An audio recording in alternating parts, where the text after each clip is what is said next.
He speaks to both the engineers and like the managers and kind of people of all different backgrounds. Wasn't it the last year at GTC when he was he had like a virtual AI generated kind of avatar thing when he made a presentation? Yeah. So for I think 2 minutes they completely generated him, where like everything was CGI essentially. Now in the latest one, they have this like virtual Jensen all the time. That is like computer generated. His voice is also generated on the fly. That sounds like him. And also the sort of what he speaks. Virtual Jensen is also generated by one of like the large language models that they train from like Megatron.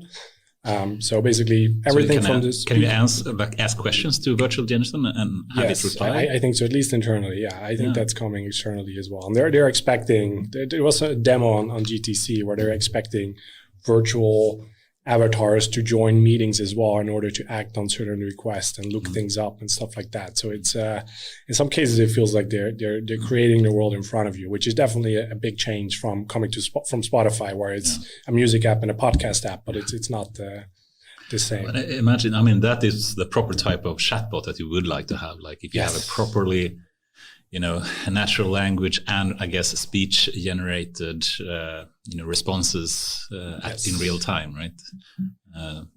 They talk like they describe it as your digital twin, which is interesting. Which goes about like avatars, but they're also doing like sort of digital twins of virtual or like real spaces.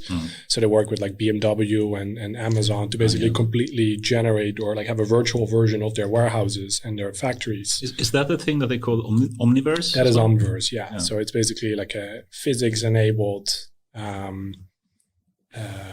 like computer vision systems similar to like where you can kind of generate like virtual worlds. Yeah, I'm add this as a topic because I think that would be interesting to hear more about, and also thinking about Facebook's metaverse and whatnot, and how this can play out. Everyone all of a sudden started moving into the metaverse. Like it's a hot topic, but NVIDIA is in an interesting place, of course, there because they have like for 20 years experience with computer graphics and kind of being a gaming company. So they don't have to make an aggressive move like Microsoft had to do with buying Activision. Yeah. But also in GTC now, that was it 2 weeks ago or? I think 2 or 3 weeks ago, yeah. And it was a new release as well of Merlin, right? Yes, so actually it was our Merlin 1.0 release. So we... how long has Merlin been around, by the way? I think the team has been around for like 2 years. It started, I think, with my manager as like an individual contributor with one other engineer, and now he became the manager and like started hiring. So we have people that worked on Amazon before, Spotify. And it started kind of with what are the biggest bottlenecks when it comes to training machine learning models for recommender systems, especially on the GPU. And kind of the two areas that they identified was data transformations. So typically, if you have tabular data that you need to transform that in order to give that to a machine learning model.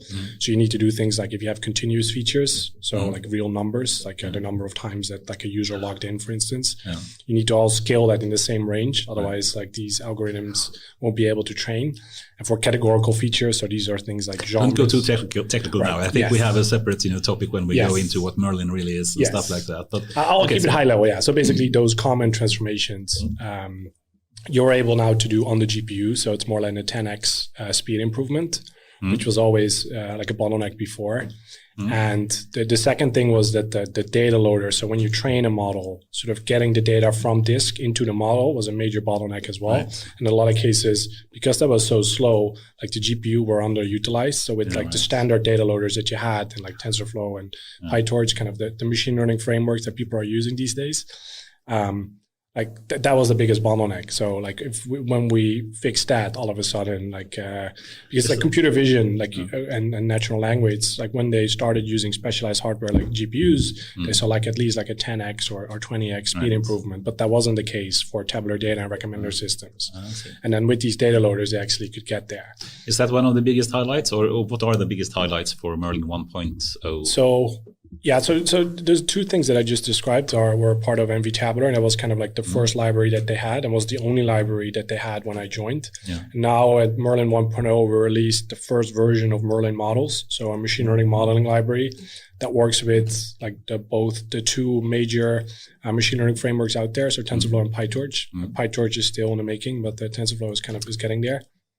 So which one is the furthest ahead, so to speak? Is it TensorFlow or PyTorch? TensorFlow is the furthest ahead because most of our customers are actually using TensorFlow because it was around there earlier and like for production use cases. It's been like kind of the leading contender for a while. It's slowly changing though. So we do expect more and more companies to move to PyTorch, but for recommender systems use cases, it's been mostly TensorFlow. Cool. Well, I'm looking forward to hearing more what NVTabular and Merlin models are. Yes. But how does it work when you release like 1.0 in a big conference like GTC? Do you have a big show or someone presenting something, or how does it work? It was mentioned in like the keynote from Jensen, and then we had a talk from our manager that presented like where we were, and then we had like a 2-hour tutorial where we basically went in depth around Merlin models in a more interactive fashion, where people there were taking part of it. We would give them like a virtual node with like a GPU. They can actually run some notebooks and train some models. So yeah, that was kind of it. But like in the keynote, it's always a bit challenging because like it's typically 1.5 hours long, and like they're doing so many different things at the same time. And for a lot of other use cases, let's say like self-driving cars, it's much easier to come up with like a nice demo because they just show a car that's driving itself or parking itself. When it comes to recommender systems, like we don't have flashy demos like that. So that is one of the things that we always struggle with. Like we can, for people that are doing it, we can kind of convey them what we're doing and why it's interesting. But for the general public, it's always a bit challenging, where basically what the only thing we could do is giving numbers like how recommender systems are used in the major platforms and how it's shaping the internet. And then we can solve that for you with this tool chain. That's kind of what we can do. Sometimes annoying when, the cool technical or mathematical solutions are not as sexy, like visualized, or you don't have as an attractive way to visualize it and speak about it, right? Exactly, yeah. And then it's like extra challenging because NVIDIA doesn't have too many use cases for recommender systems internally. Like, for instance, Spotify, like everyone could play around with systems like Discover Weekly, and then they could kind of get a sense of what these algorithms were doing. But we're basically providing the infrastructure and the tooling for companies to do that. But we don't have access to the data, which makes it even harder to come up with a good demo. And like, there are not that many like industrial scale open source data sets out there that we can use for this. And even like there are a few more coming.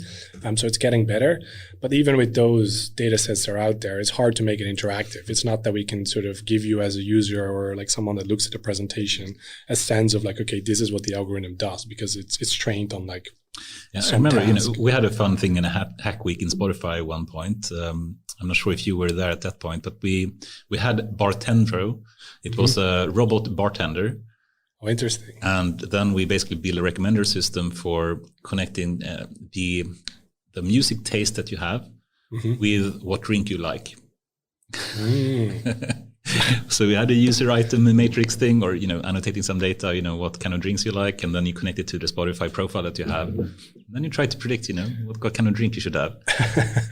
It was a really fun thing. I mean, you should have that as an NVIDIA kind of showcase, perhaps, for recommender systems. We're always looking for new things. Like, we were definitely like, right now we're basically building like the first platform. So our tools are not really up to the task. But now for next year, we want to do more actually customer engagement and actually get some usage of some of our tooling. Like NVTabular is used like a reasonable amount, but like Merlin models is completely new. We have Merlin systems, which is more on like the serving side. Also, it's like the 1.0 release, so we have no external use cases of it yet. So it would be interesting if we all get it to a point where we can actually start doing these kind of things and make the demos more interactive as well, because there's a lot you can do with data on the internet, of course. Right. And just to close off GTC a bit, and what does GTC stand for again? The conference name is. Okay, now I'm going to fail hard because have to Google that. Luckily, they didn't let me do like an NVIDIA Start exam because I guess it's like the. No, but I remember I went to GPU Technology Conference, of course. Should have been able to guess that actually. Yeah, I think I went to the GTC in 2018 or something. And I think they had the first release of the GTX machine at that point. Oh, right. The one, yes. GTX 1. Yes. And they had one, and I could go up and I could touch it. Like I could put my hand on the machine. And I took a picture of like, this is the first time, you have a GTX machine. And those are nice looking machines as well. Like it's fun to see in real life. That's harder now, of course, as well. Like the last few, because it's twice a year, the last few conferences have been fully remote. We had some hope that this one would be the first one in a while, be in person. Yeah. But then COVID scaled up again. So now our hope is that in the fall, we could actually do it in person again, because that would be great. It would be a good opportunity for me as well to meet some people. I had actually a big disappointment with GGX, and that was actually had a DGX machine delivered to this place, the data club here, that we record the podcast. And I was like, oh shit, we have to do a cool demo, because we had like recording here, live stream and whatnot. And I was thinking, we have to do something cool, demonstrating how fast it is and etc. So I was actually preparing that quite a lot. And then it came here, and it was like a dummy machine. It was like a DGX machine that has some kind of manufacturing error. So it was just like for shows. Really? It didn't really run. I didn't even know they existed. Yeah. So I was so, disappointed. It was so heavy. It was around 150 kilos. So we needed like 10 people to bring it in. And then it made the hole in the floor upstairs. Oh, it did? Yeah. So it was, so we put it basically on some kind of a stand. But it is impressively a good-looking machine. It is. So they're even sending out like the one with faults because people want to showcase it. Exactly, just for demonstration purposes, and then it didn't run. But that's a disappointment. So the next one, actually, NVIDIA sends to us. We have a one that actually works. NVIDIA, please send one to Hyper Data Club. What's the cost? They can send me one as well if they want to. But exactly. I have like a beefy machine with two good GPUs, but no DGX machine, unfortunately. A100s or H100? No, so the A100s, they didn't send it because they need special cooling and they don't work for graphics. So it's just like A6000 or something. And they're good though. It's like 40 gigabytes of memory each. Like it's, I can't work without them anymore. Like you start get used to it pretty fast. For gaming or AI purposes? Mostly AI purposes, work purposes. I haven't started using it for gaming yet, but maybe one day. Yeah. Only 150K for just, is it A100? No, it's a GGX. Yeah, I think they have like a rental agreement as well. I've seen some people that like rented it for a while. Only $9,000 per month. Sounds good. Okay, cool. We can still rent it for 2 months. I think I have like sold it for 2 months. Should have it at the upcoming Data Innovation Summit, as a showcase. I think a lot of people will be really interested in seeing that thing. Okay, I'm trying to close off the GTC topic, but it's so many interesting stuff there. I didn't see the keynote. Do you remember any other highlights? I know the H100 chip was one of the highlights, right? They released. Yeah, exactly. So it's a new like top tier GPU. So that's the successor of A100? Exactly, right? Yes. Which I guess it's again like a 10x improvement in many ways. He said I think 3 to 5, but I'm not sure. It depends on like the use case. I was reading a little bit on about today, but it's wild. And then I think then they have like the DGX machines. So there's 8 of those with H100s in them. I think so as well. Yeah, and now they also release because then they have like this NVLink. So the GPUs have GPU to GPU communication, which is ultra fast. And now they also release like the NVLink. I think it's like a routing box. I'm not sure what like the name for it is, but it's basically you can just link DGX machines as well, and you can just scale out more and more. Yeah, between DGX machines. Exactly. Right? Yes. Yeah, we have the big cluster in Sweden, in Linköping, called Berzelius. It has like 60 GTX machines in it. Oh, really? Yeah. So it's one of the bigger ones in Sweden, at least. Nice. With A100s in it. But it's still blazingly fast. So, What kind of company is it? Can companies use that, or is it more for governmental? You open a what do you say, a bag of worms here, but we can speak about that. I actually add that as a topic. I think that's interesting. How do you make these kind of data clusters useful? Because it's funded by partly Wallenberg. Mm-hmm. But then they want to open it up for certain purposes, partly, of course, research, but also for some potential commercial purposes. Right. But to do that, it's not an easy thing. But so I'll get back to that later. Interesting. It's hard to nail that from like a policy perspective. Yeah. But training like big Swedish language models is one of the use cases, of course. Right. That makes sense. I guess that doesn't always get prioritized by the big tech companies out there. Yeah. Exactly. Okay, cool. So the main highlights was basically the H100, GDX machines, anything else you remember? I think they had like a new version of omniverse cloud, so it makes it easier for designers that are designing these virtual worlds to collaborate. Yeah, which was interesting. It's hard because they basically just release stuff like for like 1.5 hours. They talk about it, so it's a lot of information, but it's they're kind of moving on all cylinders. Yeah. I'm trying to just Google up a couple of highlights here. Top 5 announcements and see what it is here. It's a bit slow. What is interesting to me is that these GPUs are like utilized more and more for various use cases. Like it started with gaming, of course, and then it was like machine learning modeling training. But now it's also data pre-processing, and they have specialized things for genomics, and then what I work on, the recommender systems. So they're using it across the stack, kind of like we're kind of moving towards a platform where, like, if you have an end-to-end pipeline that like transforms some data, trains a model, and evaluate it, instead of only doing the model training on the GPU, you can do all of it on the GPU, which really means that like your end-to-end pipeline starts to go like. I think that's a really interesting point, especially in recommender systems. That's important, I guess. So it says something about million X computing. I remember I heard something about it. That AI is basically, it's not the normal kind of Moore's law, like doubling every 18 months. It's actually million X performance on some of the tasks that you can do if you're using deep learning properly.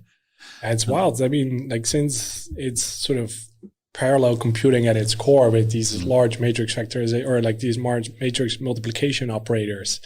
So then like you have more leadway as well in order to get like more than Moore's law, of course, because the algorithms are sort of optimized for just making them faster by just getting more cores just in them. Converting them into a GPU as exactly. It makes it super big. Other stuff was like the transformer-based, chips. I guess that's H100s have special, transformer support. Right. The transformer is kind of taking over machine learning, so they are doing more and more to optimize these things. Yeah. And they're working on this library called Megatron as well to make it easier for companies and customers to train these really large models. I think the biggest that NVIDIA has till today is like 540 billion parameters out of my head, which is wild. It's like that these models become this big. And it has a lot of implications. We can talk about that. But that is, I have it at this topic, the scaling of AI models, etc., in the future. But also some other things was data centers turning into AI factories, and I guess it's the connection between GDX machines and stuff that you mentioned. Yeah, they're seeing themselves more and more as a data center company. So not just individual GPUs, but just like lining them up and just making sure that these things can be used in end-to-end, like real use cases. And increasing demand for robotics system. I think it's been lagging for a long time, but glad to see that some stuff is happening there. And then also the thing with omniverse that you mentioned, the digital twins for next generation AI stuff. Yeah, and they're expecting like a lot of implication for robotics there as well. Like if you can simulate more things out there and it's more realistic, because often like getting training data for these robotic systems is super like costly. So the more you can actually simulate and then take it back in the real world, is that makes it super powerful. And that's why Omniverse is very interesting, because it has sort of physics baked in. So therefore, like it's super easy to create these virtual worlds that kind of behave in a similar way as like the real world. It must be a perfect like sweet spot for NVIDIA that had like a background in gaming and rendering and graphics, and now also in AI, and combining the two into building like a digital twin or an omniverse. It seems like a perfect fit in some ways. Yes, and especially if you look at Jensen's background, like it's perfect. Like how the world, like where it's going, like it's perfect for the company. They could have never envisioned it 20 years ago when they started it, but a lot of elements where they happen to be working on, it all comes together. But they made some impressive bets as well. Like very early on, when deep learning started to work, like they really kind of pivoted and like invested huge sums of money, and were one of the few. Like if you look at Intel and a few others, like they weren't as aggressive, and it definitely paid off in the long run. But I mean, it's still a tough competition out there. So it's like they have like a strong lead now, but there are no guarantees that you can keep that up in the future, of course. Yeah, looking into the future is an interesting topic. So let's speak about that shortly. But Marc Romeyn, very welcome to the podcast. Thank you. I think we've known each other for 8-7 6 years or something, right? Or when was it you did the intern thing? Yeah, you hired me at Spotify as a summer intern when I was 15? I'm 30 now. I think it was when I was 24, 25, so maybe 5-6 years ago, maybe 7. Yeah. I remember I had a very difficult thing for you as a project, but you actually managed to do that, which was very surprising to me. But I think we should actually move into that shortly. Yes. The deep retention, if I remember correctly, right? Exactly, yes. Because it's connected also to recommender systems, right? Yes, yeah. And I think that's very, nicely plays into what you work with today as well. And also, I mean, you're an awesome person in many ways, not only like technically, but you've also been, a winner of multiple awards, and, you had the EIT summer school thing, right? Yes. Yeah, that was my studies. Yeah, the masters that I did. And hackathons that you won. And few hackathons. Yeah, I've always been quite competitive. When there's a competition element, I like that. I played a lot of sports when I was in high school, so I always had that in me. Yeah, and it's really impressive. So it's a true pleasure to have you here. Thank you so much. And perhaps we should start, simply, who is Marc Romeyn? How would you describe yourself? What's your background? Yeah, so my name is Marc. I'm 30 years old now. I'm currently living here in Sweden again. I think this is like the third time I'm living here. So I grew up in the Netherlands, did my bachelor's in what's then called knowledge engineering. So basically like artificial intelligence. Took me 5 years to finish. I had different priorities at that time. I was 17 when I started, so I wasn't the most serious student out there. And then in the beginning, I was kind of thinking that. So my dad has a background in machine learning, so that's kind of like how I ended up there. Otherwise, I don't think I would ever have found these studies. And I started building websites when I was like 16 or something. So one of the competitions that we won in high school was basically for like, in the Netherlands, you write like a final paper before you graduate. Right. I think it's like 20 or 30% of your grade or something. Similar to Sweden. Yeah. And we built this website. So in high school, we had this graphical calculator, like the Texas Instruments. Yeah. TI, 85? Yeah, 84, something like that. Yeah. And I had the HP 48.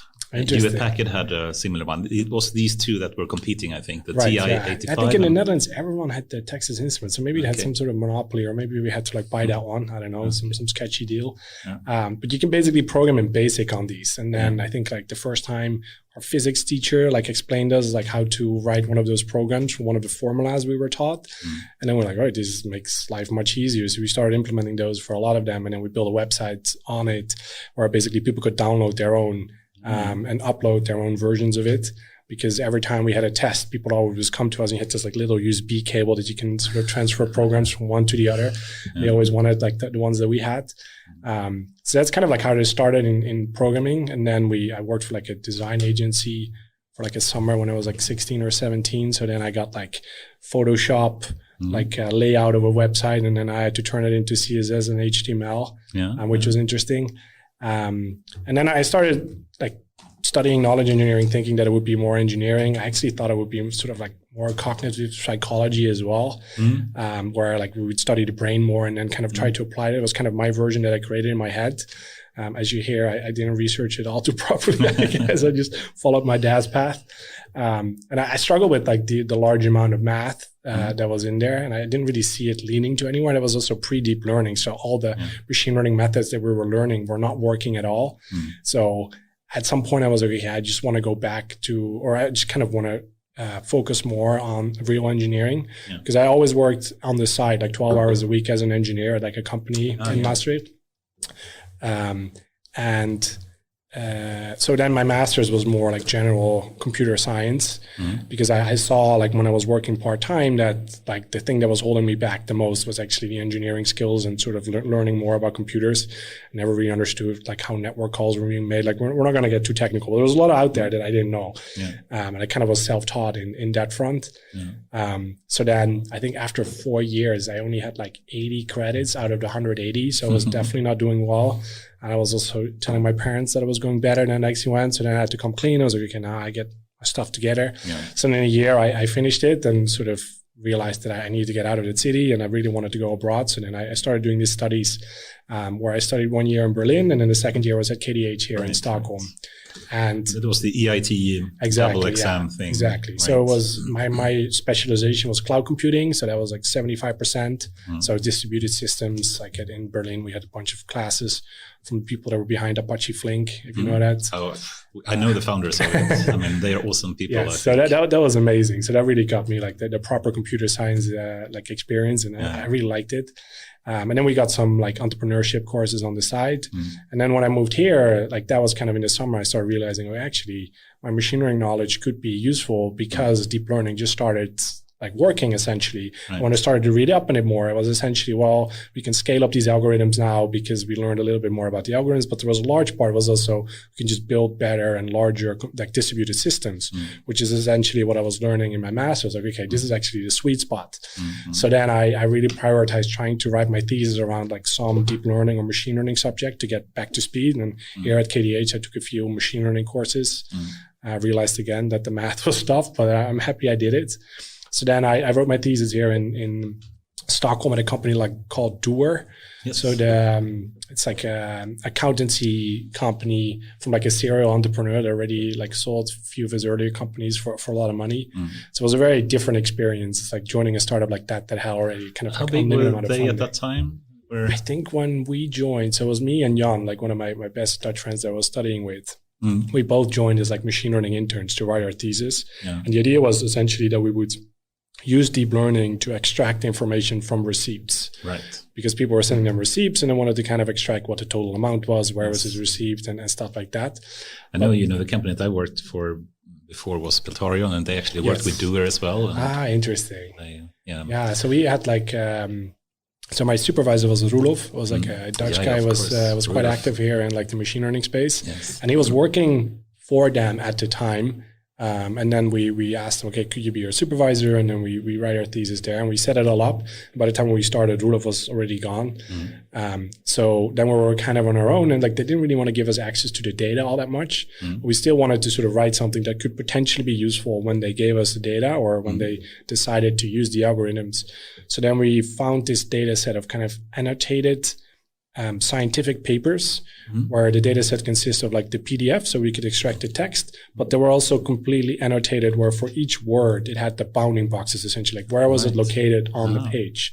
So then our task became, could we extract based on the word and kind of the place where it is placed on the paper, what part of the paper it consists of, so like the title, the authors, the abstract and stuff like that. And then we were two of us. So then Jan kind of took the computer vision approach where you just convert the PDF into an image and then you try to basically get bounding boxes around, okay, this is the title, this is the abstract and stuff like that. And mine was more on the NLP side of things where we used the text and the location. And then I wrote like a recurrent neural network, an LSTM, to then word by word predict what part it was what part of the paper was part of. And then the idea was that then afterwards they could combine it. So then like computer vision with NLP, and then hopefully it would increase the accuracy. We never really got there, but it was a very fun project. And then that was also the first time actually we got to work with GPUs. They gave us a box in our office. So it felt very real time. Every time we deployed a new model, when we trained it, we could hear this machine going off in the background and making a lot of noise. So it was a very fun experience to be there. And it was very good that we were two of us as well, because we got very little help from the company. It's surprisingly hard to just do OCR, optical character recognition, if you have this more structure into it with tables and whatnot. Right. I think there was a Google paper recently. Yes, I saw that. Me and Jan sent it to each other. Like, okay, actually, it's now starting to be solved. But do you remember what it was called? The paper? I can't remember the paper anymore. But I think it was some really impressive thing. Exactly, and it was also on structured documents. Actually, it had a similar idea where, like, just also on the location, you can infer a lot of things. I think it was also for like magazines, and I think receipts was also one of like the issues, like one of the things they looked at. But it was also a time where like machine learning just started working. I remember like while we were interns there, it was when DeepMind had like that whole event where they won against like the world champion in Go. So it felt like quite inspiring for us as well to sort of like be in like the middle of that, where we just started learning about it. I think it was like the first version of TensorFlow came out while we were interns there, and then we started like working with TensorFlow, working with Keras. So it was an interesting time where we basically just got like a fast course where we can just try things out, and we had good hardware. And that led to like the summer internship at Spotify where... How did that happen, by the way? I don't remember exactly. It was a weird process at the time where you could apply for different verticals. So you had like design and then back end, front end, and then machine learning, I think was one of them as well. Yeah. And then I think the majority of the process was actually CV based. So I had to send my CV. And then at some point, the recruiter told me you were like the last 25. And then I think then it went to the teams, and then they cut it down to like 5. Yeah. I think in the end, they had like one interview for like 30 or 40 minutes with Boxen, very nice guy. Boxen at that. Yeah. And he got like kicked out of his meeting room in the middle of like the interview, and then just like started like still talking to me, trying to like walk through the office in order to find like a new room. And then the day later, like they told me that like I could start, which is surprising me because I thought there would be many more interviews. And then at the same time, actually, I also was in the process for this startup accelerator called Entrepreneur First. Right. Because kind of my master's was this combination of entrepreneurship and like computer science. So I really had this sort of feeling that I wanted to try to like start my own company. And with Entrepreneur First, it was basically an opportunity where you can get funding for 3 months, and depending on like so they had like 3 archetypes, they called it. So they had domain experts, who were typically people had a few years of working experience. But how did that work? Because it's kind of a fun topic or interesting topic that I think a lot of people could be interested in understanding. But they basically have some kind of application that you can submit to. Yeah, exactly. It's a few rounds, and then when you get in, like now I think they changed the process a little bit. They have in more cities, but when I joined, then you would get in, and then the first 3 months you would join without an idea. You would not like know any of these people, and you basically had like 3 months to figure it out. And then like while you were there, they gave you training about certain things about running a company, and then you would just like meet people for coffee and just trying to figure out what are we going to do. So how was the interviews or the rounds, before you actually got in there? Was it testing technical so there was like there was a coding interview. So they had like quite early on they would put a label on you. So there was like a domain expert, which I was not because I had 0 working experience. I came straight out of university. They had like technical expert, I think it was called. So typically people with PhDs. And then they had this label like a generalist. So people that have just done quite a few things that can just build stuff. So the idea would be that you would join someone that already had an idea or like some experience, and you would be responsible kind of like building the first version. So then there was like a technical interview and like some of like the working experience. And what set me apart, because I took 5 years to finish my studies, and I essentially worked 12 hours a week at least along like the full period of it. So I kind of came there with like a year of working experience through that. And then there were a lot of people from like Cambridge and Oxford and stuff that like had to spend all their time studying because there was so much pressure. So for me, it was kind of like I had a different background for that. So then, I had no idea when I wanted to start. So I just came there, talked to people, and then you try a few different teams. How do you meet up the other people? You're just there all day long. So you just meet each other at a coffee machine, or you just, there was like this website where you can see everyone's profile. So then people would ask you. In some cases, they would think about an idea and then they want to pitch it to you because maybe you had like a background that maybe you could build it. So then you kind of have to juggle a lot of things at the same time. I remember at some point I had to choose between something in like, computer security, and it was something for like oil transport. And it's industry that I've never worked with, don't understand anything about. So you have to like in a quite short period of time make the call, like, is this something that I want to spend my time on? Do I think it's viable? Do I think this person is someone that I could start a company with? Because it's kind of like a social experiment as well, because you're trying to like get to know each other during the process, kind of. It's this trial and error. And then as soon as you start like a company or like an idea, then they give you a venture partner where you meet every week, and then you kind of like talk it ththrough. So I started an NLP, like a chatbot type company through there with someone that I met once. And then we kind of hit it off and like, let's try this. And like one of the philosophies at that time of Entrepreneur First was they push you in a team fast and just like trying to make you work it out.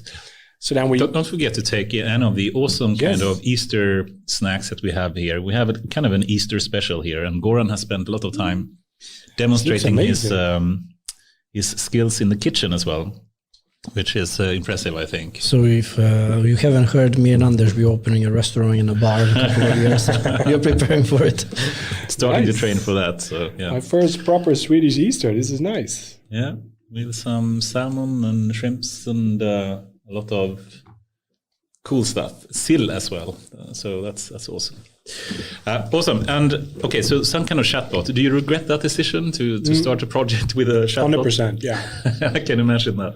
If you see like the conversational AIs that are out there now with like billions of parameters, we were very far from it. But at the time, there was a lot of hype. And I remember there was a lot of these products out there where you would speak to it or you would write to it and they would kind of extract the intent. So it was very like rule-based. So based on it, and then they kind of had like an internal tree-based structure. Like, okay, if someone, because the idea was that you would also like order an Uber over like Facebook Messenger and stuff like that. That never really like took off. So then the idea was, okay, if we can know what the intent of the user is, we have some tree-based, we ask you this question, you come back, and then there's like some sort of back and forth. So our idea is, okay, if it's got to go like that, then something like A/B testing kind of things is needed as well. Like, okay, how do you navigate that tree of different options in the best possible way? Yeah. And the true goal was kind of to make sure that like the language you would choose as a company would reflect like the user that you're talking to. So a little bit of like recommender systems, kind of that kind of vibe. But yeah, there was no appetite for that. So we kind of built an analytics tool that you can sort of, all the requests you would send to us, like everything that came in and what you sent back. And then we would show you some basic stats. And then the goal was kind of that we would build up enough training data that at some point we can scale up the machine learning. I mean, for me, when I hear, what companies want to have, saying, okay, we want to get started in AI and, what should they do? Almost, in far too many cases, I would argue like 30-40% of the cases, they say, we want a chatbot. Yes. Yeah. For customer support or whatnot. And I just, hate that kind of request because it very rarely adds any value at all. And usually it just add customer dissatisfaction, for that experience.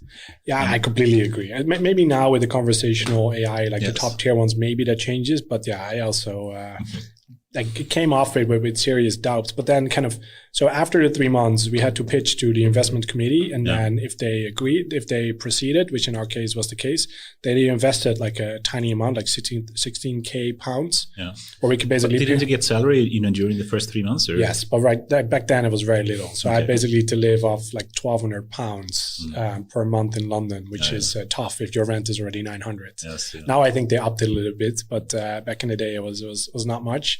And it kind of, when we got the investment, we didn't have much runway either. So you can kind of give yourself that salary. So you passed that test as well. So you got some investment after 3 months. Yes. And then basically the second 3 months is more like the traditional startup accelerator, like Y Combinator and those ones where you're building up towards demo day. Yeah. And then you want to demo your product or at least the vision and then raise your first round of like external funding and then really start hiring and so on. But both of us got serious doubts a couple of weeks before demo day. But then, as I said before, it's also kind of a social experiment. So we felt like we're in it now. So maybe we should just push to demo day. And both of us had doubts, but we were not honest about it. So we didn't tell the other. We both thought that the other one wanted to continue and we're like, okay, but that's the least I can do. So then on like a Friday, I think we both came clean to each other that we had doubts. And then we knew, okay, well, this is time to quit. So then 5 minutes later, we quit the company and that was it. And then like the startup accelerator is completely cool about that as well. Like that happens all the time. And they only want you to push through if you really 100% believe it because it's so challenging to start a company, of course. So you don't regret the experience of going there and... No, it was amazing. And I really enjoyed it. I learned a lot. And I think, so then afterwards, I came back to Spotify full time. Right. And I was lucky as well because when the summer internship started, they kind of told other summer interns that there are only 2 rules. One is that if you want to get hired, you can't have signed a contract for afterwards. Since you can't be having to go back to university. Basically, if you did well during the summer internship, they wanted to have the opportunity to give you a full-time contract. Yes. So for a while, I got both the offers of Entrepreneur First and Spotify, and I kind of thought that I had to choose. And then I was a bit depressed about it because both sounded like amazing opportunities. So then in the end, I was like, maybe I can just ask the recruiter from Spotify, like, can I maybe do both? And then I made an exception because he was like, yeah, you probably will find that either you're a person that wants to start a company and wants to go that route, or you enjoy more kind of like a company that is in hyper growth. And in the end, he was right to give me that opportunity because 6 months later or like 9 months later, I was back full time. I mean, awesome. And during the internship that you had, you worked with the Deep Retention Project. How would you describe that, if you recall? It was some years ago. This is a trip down memory lane. This is interesting. Yeah, I remember that the goal. So we were both part of like research analytics. So it was basically trying to analyze why people were churning, why people are using Spotify, and we had we could send them emails to remind them to use it, or send them like a discount or something. So it was basically, the idea was, okay, if we can learn what these points are that they maybe drop off, then maybe we can nudge them slightly with some sort of discount or something, and sort of see if we can get them engaging back with the tool. So we had a ton of data. It was also the first time that I realized like how much data that was out there and how challenging it was to like process all of that.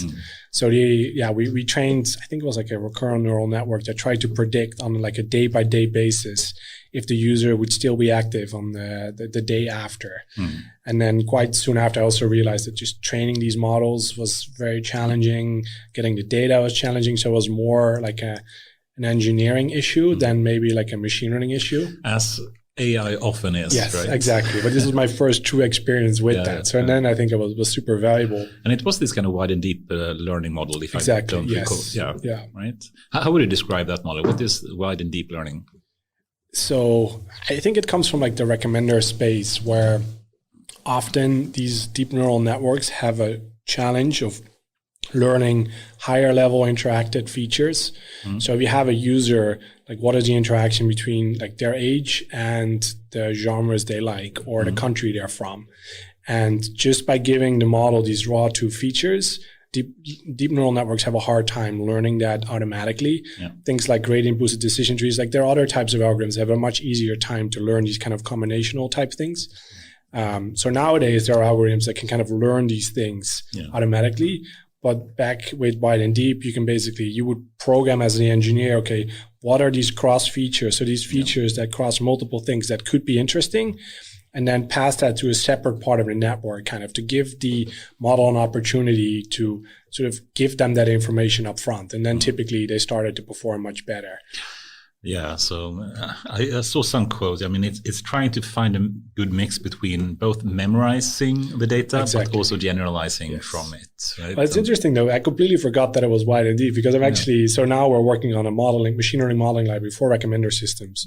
So one of our tasks on our board is actually to implement the wide and deep model, even though that we know that it's not performing as well as like some of the other models, but we want to kind of have it as a benchmark. So it's it was a big thing, I guess. Yes. Yeah. I think Google was one of like the first models they found that actually were, because before for tabular data, like the deep neural networks always had a hard time outperforming these more simpler algorithms. Cool. Which is still a topic till this day, but we're slowly getting away from that. But and tabular data is surprisingly hard for deep learning networks, or that's not really where they shine, at least, right? Exactly. And I'm actually personally on a mission to try to change that. So that's kind of like for the last year, I've been working on like deep neural networks for tabular data. So this is kind of what I spent most of my thinking cycles on nowadays. And we're making progress, but there's still a long way to go. I add that as a topic. I think that's super interesting. So awesome.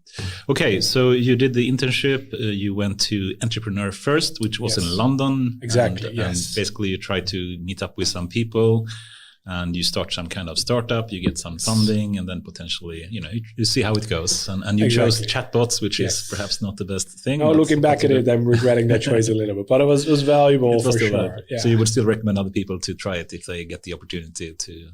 Yes. For me, it was, so since I kind of had this dual interest between like entrepreneurship and engineering, through that experience, I also realized that I had much more joy out of the engineering part. And like kind of an artifact of running a startup like that is that you spend a lot of time, if you start scaling, on hiring. And especially for like a machine learning type startup, like you spend a lot of time getting the data or the app in a place where you can start to do machine learning where it actually makes sense. Because in a lot of these cases, like these companies say they're doing all these advanced machine learning, but there's actually a very simple rule-based system, but they always have to go at some point to change that. So for me, it felt like, okay, if I really want to get more knowledgeable in machine learning, like this is not for me the right way to do it. So then it was much better to go back to Spotify, where I can actually focus on these things on a daily basis, which I thought then I could work on machine learning all the time. Even that didn't turn out completely true. And I had to make some detours in order to get that to work. But yeah. So what did you start working with at Spotify when you went back there after Entrepreneur First? Yeah, so when I worked with you, it was more on sort of analyzing the user behavior in order to get them more engaged. When I moved back, I wanted to work more, I wanted to have more like a product impact. I'm using Spotify all day long. It's probably the app that I use the most. So I was like, I want to work closer to the product. Sorry, you have a good or a strong musical interest as well, right? Yes, yeah. I think I'm like listening to music during coding all day long. So I think I'm always in like the top 3 or 5% or something when the most amount of hours per year. I always have like 100,000 hours or something on a yearly basis, which is a bit crazy, but yeah. What kind of music are you interested in? I think if you would analyze my music on Spotify, it's a lot of electronic music that I listen to during coding. I have this weird habit where I repeat songs very often if I'm in the zone. Right. And then somehow if I hear that song again, or like a few songs. And then somehow at some point I don't hear it anymore, but then I'm truly focused. It's weird. So sometimes I can hear like a song like in a bar or something, and it takes me back directly to like a coding exercise, or sometimes something on university where I just like repeated that song over and over again. Which is cool. And do you think, we had actually a surprising number of guests on this show that have both technical interest and also a very strong musical interest. And not the least Goran here himself and Henrik and others that are, which are lucky enough to be talented both in music and tech. I want to be, but I'm horrible. The only thing I can do is bad karaoke. But I wish I could, play an instrument or be more musically talented, so to speak. But do you think... I remember those karaoke days. That was fun. Yes. Do you think there is a correlation between people that have, interest in music and interest in tech? Are they like a causation between them, or what do you think? I think so. I think coding and tech is often more creative than people maybe think from the outside. Like, it looks very hard science, but if you start to look into it, like if you engineer a system or also on the machine learning side, trying to figure out what would work on this algorithm, like it's like the creative element is a lot. And I think, so I got like when I was in high school, I had my own little music studio in the basement and stuff. And I just liked like... You played instrument as well? Or? I played a bit of piano and I played the drums. Yeah. So I was mostly producing like electronic music. And I think there's a lot of similarities with coding, which is also the reason actually now that I'm not producing music anymore, because it kind of I use my same part of my brain from it that I use for coding. And now I was like, I'm doing that too much. I don't get any pleasure out of it anymore. But there's like this long tinkering with stuff. Like, how does it sound if I do this? Maybe a little bit of this, like going deep into like the sound designs and the large amount of virtual instruments that you have, which is a bit similar to now, like the large amount of different tools that you can use in order to do machine learning. So I think, for me, it's the exact part of my brain that liked music as well as coding. What do you think about that trend? Spotify, for one, is very strong on promoting not only listeners to music, but also the creators of music. And there is also a lot of research in, using different AI tools to allow people that may not have the talent to play an instrument, but still be able to compose music and produce music in different ways. Do you think that's good or bad things? As some creators think it takes away the... Yeah, I guess it's more like the purists that have an issue with that. I have no issue with it personally. I think often I heard people at Spotify make the comparison between what kind of Instagram did for photography, where everyone is a photographer now with like these different filters. They were kind of looking to sort of create that similar experience for music by making it as easy for people to produce like good sounding music.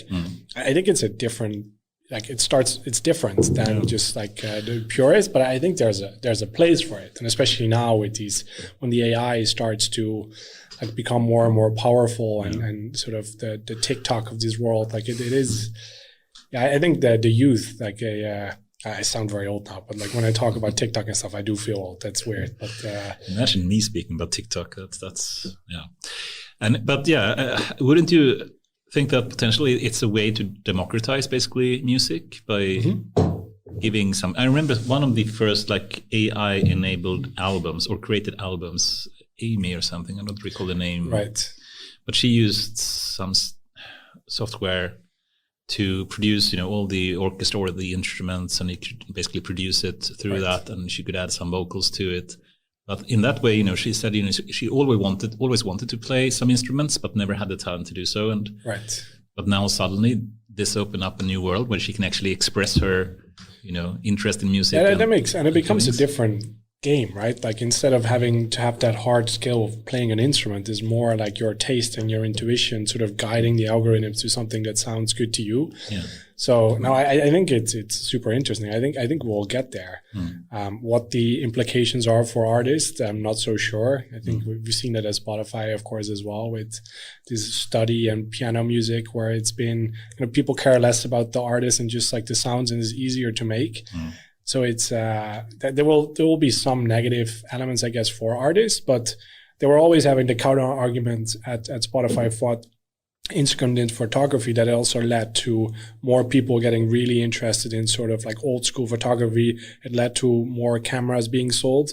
So it's also, people see it from like a different lens, I guess, literally in this sense. So that could happen for music as well. So I don't get pessimistic by it, or I'm not a purist in that front, that I think that we shouldn't change these ways, because of course it's painful to learn an instrument. It takes you multiple years to get decently good. There's only so many things you can do on a daily basis. Cool. Well, then you started at Spotify, and you worked with the Tunigo team, if I'm not mistaken. Yes. Can you just describe shortly, what kind of product did you work with, or what's the type of functionality? Yes. So Tunigo was the first acquisition that Spotify made, and basically when I was there, I think there were like 150 editors at Spotify. Basically, their full-time job was creating and curating playlists, and they had a very prominent view on a spot on the homepage. Right, and it was things like Rap Caviar and like a few others as well. And back when it was one of the biggest playlists there. It was something about coffee house thing. Coffee, yeah, I think so. Yeah, coffee. Your favorite coffee house. Yeah, right. There were a few of those. And basically they had just like different editors in different countries for different genres. And depending on like how big the country was, they had more editors working for them.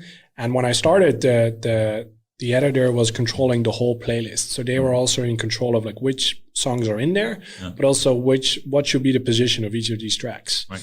And like the project that I worked on like for a while for Tunigo, which was kind of like a company bet, was like Algotorial, to get more algorithmic parts in these playlists. So then the idea would be... we need to repeat that. I think it's interesting, the Algotorial. Yes, so editorial with algorithmic. Yeah, yes. They are very good at inventing words. Semi-automatic playlisting. Or exactly. I mean, they called actually that programming, if I'm not recall, which actually made me a bit, confused to say that programming is about, playlisting. But exactly. I guess that came from like the radio industry. They call it like that. But yeah, they were often people that had backgrounds in making like curating radio shows. And like the interview process they had was very interesting, where they just got like a theme and then they got like 20 minutes and they had to make a playlist and they were judged from that. So it's very different from how you would be judged when you would be coding. So, and when you do that, you basically have to choose the songs, as you said, but also the position and the ordering of them, right? Yes, that's how it started. And then the idea was that they would not create playlists anymore, but they could create pools. So the pool would be larger than the playlist. Let's say the pool would be a few hundred tracks. But for each individual user, maybe only like 25 or 50 would be shown. And then there would be an algorithm deciding on a user-by-user basis which 25 or 30 that the editor could set, but should be the playlist length, should be selected. And then the algorithm would do the optimal ordering, what it would believe would be the optimal ordering. So it would add a little bit of personalization to that, but still having highly curated tracks in that pool. The selection or personalization of that kind of programmed playlist, call it that, or some kind of manual programming of a set of 100 tracks or something, and then personalized to like 20 songs. That was based on the collaborative filtering vector, right, that they had? Or? Yes, like the word-to-vec type things. That's how we started, and I think then over time we wanted to make it more dynamic, because like one of the implications of that is that like if the user gives direct feedback for that individual playlist, there was no way to act on it. Right. So then we wanted to change that to get more like a tighter feedback loop, where if you dislike a certain track or like you don't play it even though it's on the first position, then we wouldn't show that again. But that was kind perhaps we need to unpack that a bit more. Why it's hard to give feedback and right. I guess, a simple way is to say you basically have a vector per user saying this is my taste in some way. And then you have the songs and you simply choose the closest one, perhaps with some diversification or something.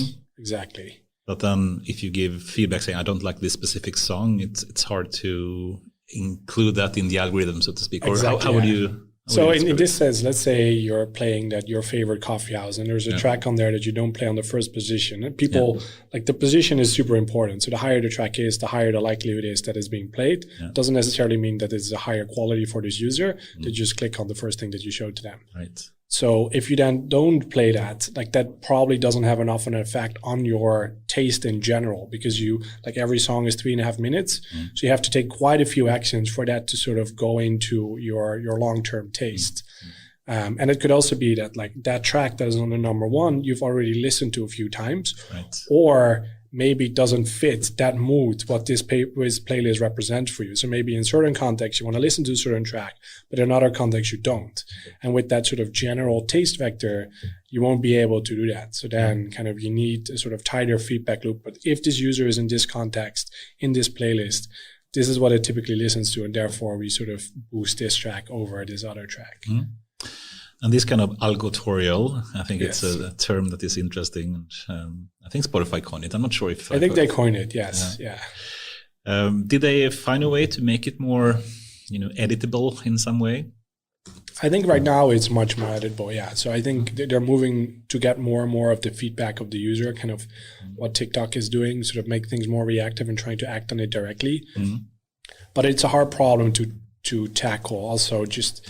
you need to log everything correctly, and you need to make sure that the algorithm is then taking it into account in a timely fashion. So from an engineering perspective, it's much harder to pull off.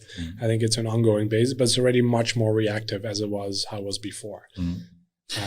You mentioned TikTok, and I'm eager. Do you know the details about how that algorithm works? I heard some stories about that, but I'm not really... I've only basing it on the public research that I've seen, like the papers that they published.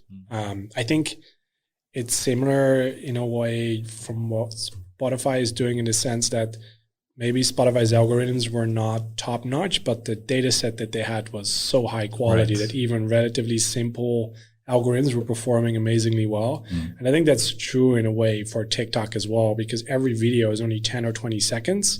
So if you think about it, like if you compare Spotify to Netflix, where like a movie or a series is like tens of hours. A movie is 1.5 hours. So the amount of actions that you can the amount of feedback that you can give to the algorithm is relatively limited.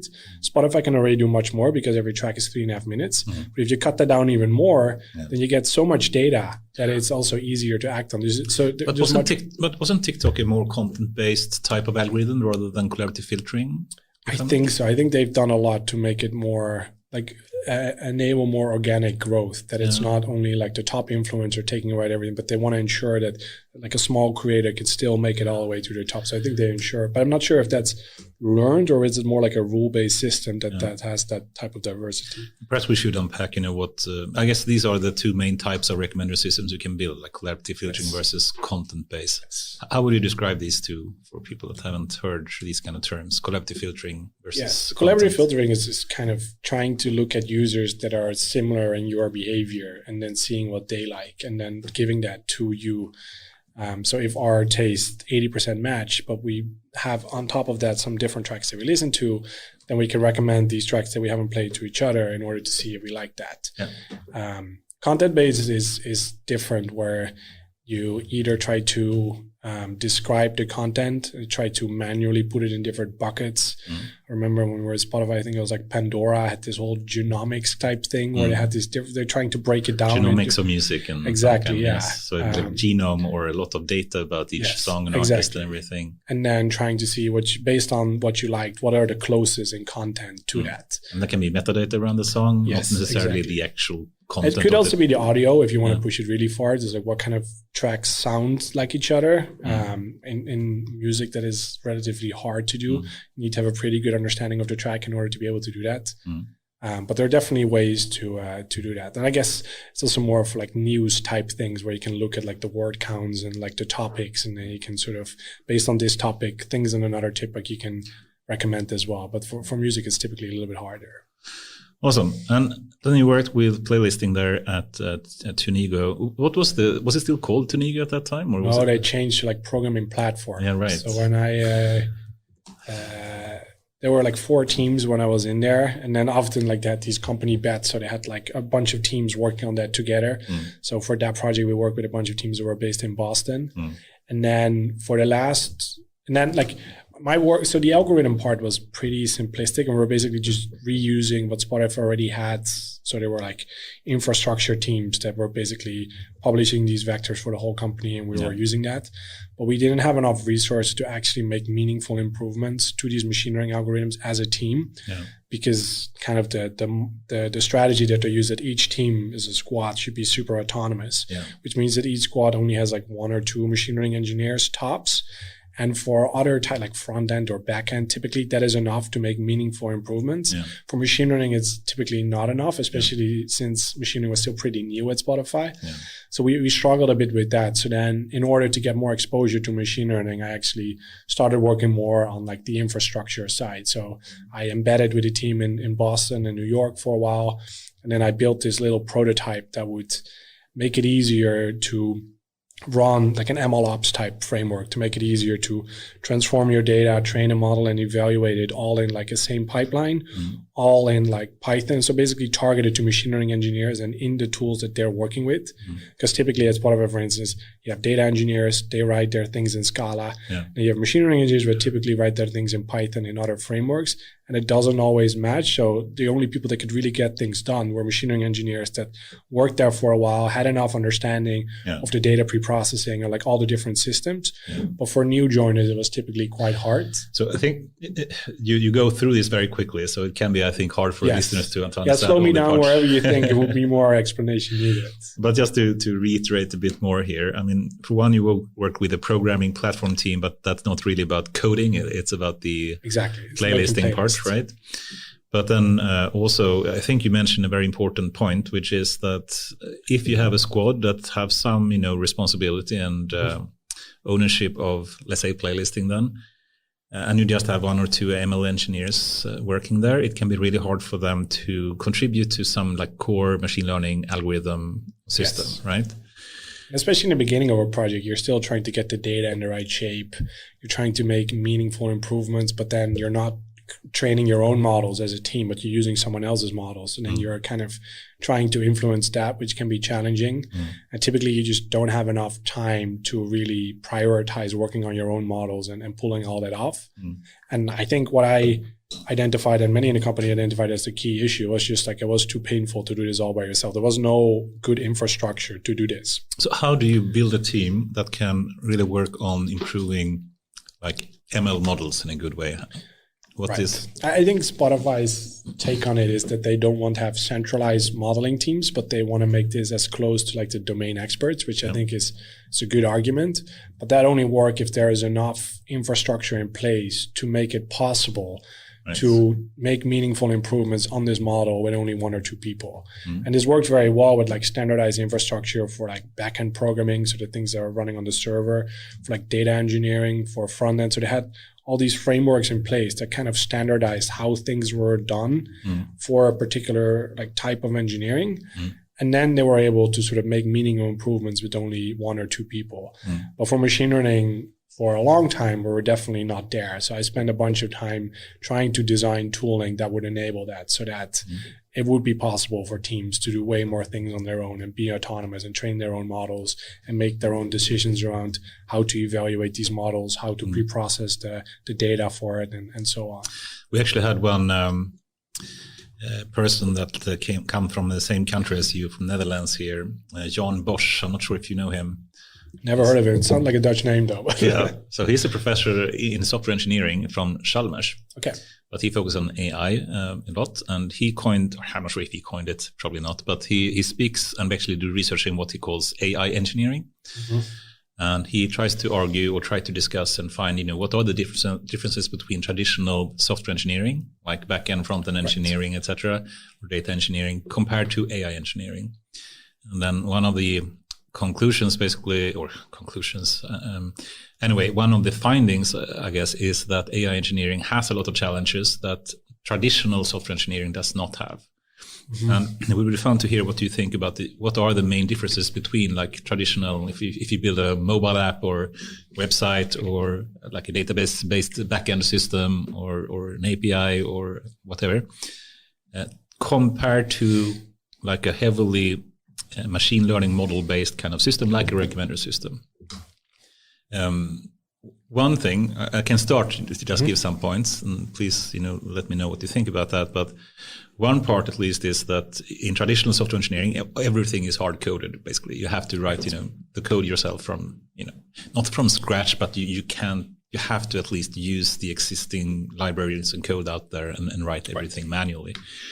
And one way to define AI would be to say that, AI, or at least machine learning, is about really trying to automate a small part of that process, to instead use data to automatically infer the rules of that. So in that way, you can start to build recommender system or image classifiers or whatnot. So, but that also means that you have a new dependency that you've never seen before, which is data. And you never know, I would argue, if something will work until you tried it for your use case on that data that you do have, which is very different from traditional software engineering, where you at least know this is something I can imagine the rules to be, and it's a bit easier potentially to plan or foresee if something will work or not. Would you agree with that? 100%. I think sort of the experimental part of it is a big factor in this, where you just have to try it out. And even if you sort of seen something work and something that is very similar, you can never be 100% confident that if you just change that system to use your data instead, that you would have the same amount of success. You need to understand the data pretty well. You need to understand like the algorithmic choices that you have to make. So it's much more a trial and error than maybe normal engineering is. Yeah. Another claim potentially would be that the tooling around like traditional software engineering is rather mature. Yeah. We have rather good tools when it comes to testing, or when it comes to just the development environment that you do have, or CI/CDs and DevOps potentially as well. Right. But potentially for AI, the tooling is much more immature. Would you agree with that as well? 100%. Yeah. It's all been developed in the last few years. Yeah. And especially for like tabular data and recommender systems, like there's not much out there that you can just use and it will do everything that you need to do. There's a lot of like custom engineering that you need to do on top of it in order to get like an end-to-end system in place, because it's typically pretty complex. And it's the exact problem that we're trying to solve with NVIDIA Merlin, where we're incentivized in a way to do this, because we don't have skin in the game in that sense, that we don't have our own competing service. We don't have any recommender systems on our own. We just are interested in sort of bringing the space forward and making sure that companies can build these things on their own with their own data. I was thinking that. You are exactly doing that right now, trying to improve the tooling around the recommender systems at NVIDIA right now. Right. But before we go there as well, so you moved to this Boston team as well, and you worked a bit closer to the infrastructure part of the system, right? What was that more specifically? Yeah, so it was a team that would do more sort of general machine learning on like promotions. But my promotions, like ads or stuff, or what? Yeah, exactly. I think this was like a few of like emails for like promoting concerts, and we had a few of those projects that were kind of like one-offs, and we would use like different types of models. And I joined more as like a machine learning engineer, focusing on sort of building this tooling, because I was very frustrated at that point that it wasn't working as I wanted to, and I couldn't work as much on the machine learning side as I wanted to.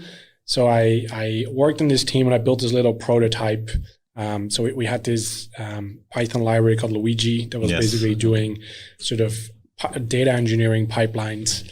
So I coined this tool Mario that was kind of like a Python type framework built on top of like Kubeflow and some of the tools that just were open source by Google that they were using internally to have these end-to-end systems that you take in a bunch of data, and it was all kind of standardized what was happening in that pipeline. So there was you had different components, so you could extend it with your own components as well. So you had data coming in, then it would generate all the statistics. So you had like a visualization where you could see the distributions of the different features. To kind of see what you could do with it. Then it would infer the schema, then it would train a model on it, and then it would evaluate the model. I guess we're speaking about Mario now and not Kubeflow directly, right? So I will go a bit more in deep like what Mario was doing. But so they had this thing called TFX, which is basically coming out of Google, where they had all these components. And at the time, And that was TensorFlow extended, right? Exactly, TensorFlow extended. It's more like a framework around the TensorFlow network to have the additional tooling. Exactly, and primarily targeted for like tabular data, which is kind of what recommender systems all is. You have certain types of properties of users and of items. Yeah. So all different columns. You can kind of see it as one big Excel sheet of different properties that you have. You're trying to learn from that what the chances that a certain user likes a certain item kind of, and you can describe that item and user with different properties. So this system seemed very promising, but when it started, they just wrote a paper. So they described the system, but they didn't open source it. You mean Kubeflow now? So TFX. TFX. So like TFX was these components, and then Kubeflow was more like how you would execute these things on Kubernetes. So like, it gets technical, but like how these components are being run in the cloud kind of. So there were two different systems. And they were both very promising, but there was not one tool that can use both of them at the same time. So make use of the TFX components, but then execute them using Kubeflow. Because Kubeflow then allowed you to have like a little UI. So you had like a user interface. You get like a website where you can go to. You could see like a visualization of your end-to-end pipeline with like the different outputs. And you could see like kind of the like all the results of your model. And that was open source as well, Kubeflow? And yes, Kubeflow and TFX were both open source, but barely any documentation. Yeah. And they didn't work together. What do you think about Kubeflow pipelines? That was the project, So it was Kubeflow pipelines. That was what you worked with? Okay. Yeah, exactly. What do you think about that? I have mixed feelings, I must say, about the Kubeflow pipelines part. So it's basically you can run a pipeline of these different steps, and then each step runs on Kubernetes in like a Docker container. But it made it very challenging to, like, I have some code on my computer that I want to run. How do I get it there? Because there was no way of like automating that, like this code should go in this component and then you should run it kind of. You all had to do like manual steps where you first build a Docker image, then you like publish it, then you change your pipeline to say, okay, this is the Docker image that I want to use. And it was super manual. And a lot of, was it YAML file or XML files? Exactly, yeah. YAML files, right? Yeah. So like that was a tool that I built, got rid of that kind of. So we would build the Docker images automatically for you and would basically do all the YAML generation on the back end. So all you had to work with is just like a Python pipeline where it just does it all for you. That makes so much sense. And then kind of that grew into, so I did this little prototype, I demoed it to some people, and then it was like there was like an ML platform team as an infrastructure team that was focusing on making sure that there would be better infrastructure for the whole company that were doing sort of end-to-end pipelines for machine learning. So they saw it, and then kind of I worked with them for like a year and a half to sort of build this out towards becoming like a core element of like Spotify's like managed machine learning infrastructure. And it might still be running today, but that's awesome. I'd like to just linger a bit longer on how do you do configuration management properly? And I've been tearing my hair off a number of times when trying to configure different Kubernetes cluster and 20 different YAML files that you have to try to see some kind of, this has to have the same name there and this one in the other place. And even at some point, you can do if you use like Scalding. No, not Scalding. What's the name for the thing that you can use to, I forgot it. Anyway. You can have these kind of tools to operate and replace parts of old YAML files. So we basically have JSONnet or something. I give a few of those, right? No, it's I don't know. Anyway, you can basically put programming operations inside the YAML files. So you say replace, and you have some kind of like identifier, and they basically try to, in a YAML syntax, do programming. And I think that's so completely wrong, to be frank. And if you do programming, you shouldn't use a YAML. I agree. And I think also, even without doing programming, still having all these kind of YAML files without the possibility to reuse them, which normal programming languages can do much better, requires you to have so much boilerplate. So the whole like configuration management becomes super complicated. Right. What do you think about it? I mean, why? I hate YAML. So for me, it needs to be all like a programming language. So we do everything in Python. Yeah. But like provisioning these clusters is super painful. So the way Spotify sold is that like that machine learning infrastructure team deployed multiple clusters, and then the entire company was using those. So they kind of like automated that all for you, which makes life much easier. And then we had that tool that kind of just built the Docker images for you, compiled it all down to like the YAML representation of the whole pipeline, and then uses Kubeflow pipelines to execute it. So then as a user, you don't have to worry about any YAML at all. And it's just all Python, which is kind of the language anyways that engineers or machine learning engineers are most familiar with. Sounds like a dream, I think. Cool. Is that open sourced yet? No.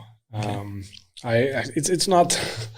If I would build it again, I would build it differently. Let's put it at that. Okay. But it worked reasonably well. But what I realized is that it was heavily targeted towards machine learning engineers, and then for machine learning researchers, it was super painful to use because they often don't have knowledge about Docker, don't have knowledge about Kubernetes, and they don't just want to think about it. And like they don't really care about a production pipeline either. They basically, what they care about is, okay, I have this data, I have this model, this is how I want to evaluate it, run it for me in a good way, and kind of almost like a Rubik's Cube with like 3 different dimensions. They want to change the data set, they want to change the hyperparameters, or they want to change like the model architecture.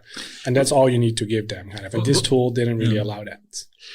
I mean, I think this is such an interesting topic with thinking, traditional software engineering, nice, easy tooling. You basically said before that you could potentially do some like front-end engineering with just as 1 or 2 person in a squad, because in some way it still works. You have more maturity, I guess, simply. Right. So that works, but it doesn't really work for machine learning.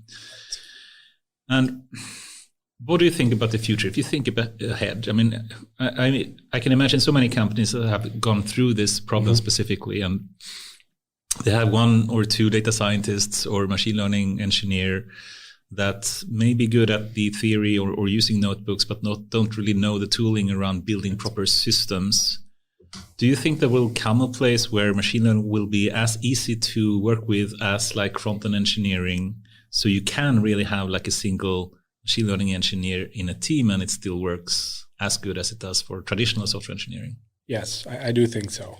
But so like if we go back to like that system that we had at Spotify, initially I thought all it will take is just giving one machine learning engineer in Python the opportunity to change all parts. So they should have a way to change the data, join in different sources, transform it slightly different, add some new feature sources, all of that. They should have a way to change the model, and they should have a way to like evaluate it slightly differently. Right. And that's kind of all they need. Yeah. Then I realized when I built a system that could do exactly that, which often the case, then the next bottleneck starts to show up, right? Yes. Like your system is only as good as your weakest link, of course. Yeah. And in that system, it became the runtime. So the computation time was just way too slow. So all these individual steps were using data flow under the hood, which is this technology from Google. Yeah. It's basically just MapReduce type jobs that run sort of similar to Spark and Flink, I guess, but exactly, it's the managed service in Google Cloud. Yeah. So basically, as an engineer, you have a way to program in a certain way that you can easily distribute that over multiple different computers, different servers. And this tool helps you kind of say, okay, I want to run this program on 100 different nodes, and it will just provision all that for you, run the program, and then remove all the nodes afterwards. Yeah. But it was all written in Python, so it was relatively slow. So then I finally had a system where, as an engineer myself, it wasn't the easiest to use system, but I was at an advantage, of course, because I built large parts of it. So I was at least able to use it. So I could transform the data, I could change the model and do the evaluation. But then the problem was that the whole end-to-end pipeline took like 24 hours to run on like a reasonably sized data set at Spotify. So let's say a few 100 million rows. That is very challenging because that means that you can't even like do it on a single workday, and even on 2 workdays, it's tricky. So then what ended up happening is that the data we would like upfront, we would say, okay, these are the features that we want to experiment with. We would run it once and we would not touch it anymore. So then this sort of pipeline that you have of transformations, model training, and evaluation, you kind of only focus on the last 2, which that you only get like a certain amount of like performance, of course, because you're ignoring like a large part. We can actually make meaningful differences. And even that last part took maybe 7-8 hours for training, 3-4 hours for evaluation. So even that didn't fit in like a single work day. So then it's like, okay, now I have an environment where I can change everything, but I have to wait so long. So it seems like, okay, it's actually a computational problem. And then when I was at KDD, one of like the large conferences, and that was for the first time I got demoed like NVIDIA Rapids, which is essentially a library. So if you do any data processing in Python, you only do that in small scale. You have this library called NumPy, and you have this for like arrays. And you have this library called Pandas, which is more for like kind of Excel type things. But all the data needs to fit in memory, so you can only do it for large scales. But then it's reasonably fast, but you can only work maybe like 100,000 rows or something. And then NVIDIA showed this tool where they implement the exact same APIs of these two tools, but they all ran it on the GPU. And it could actually scale to much larger data sets because over the last few years, the amount of memory that in these GPUs like grew a lot.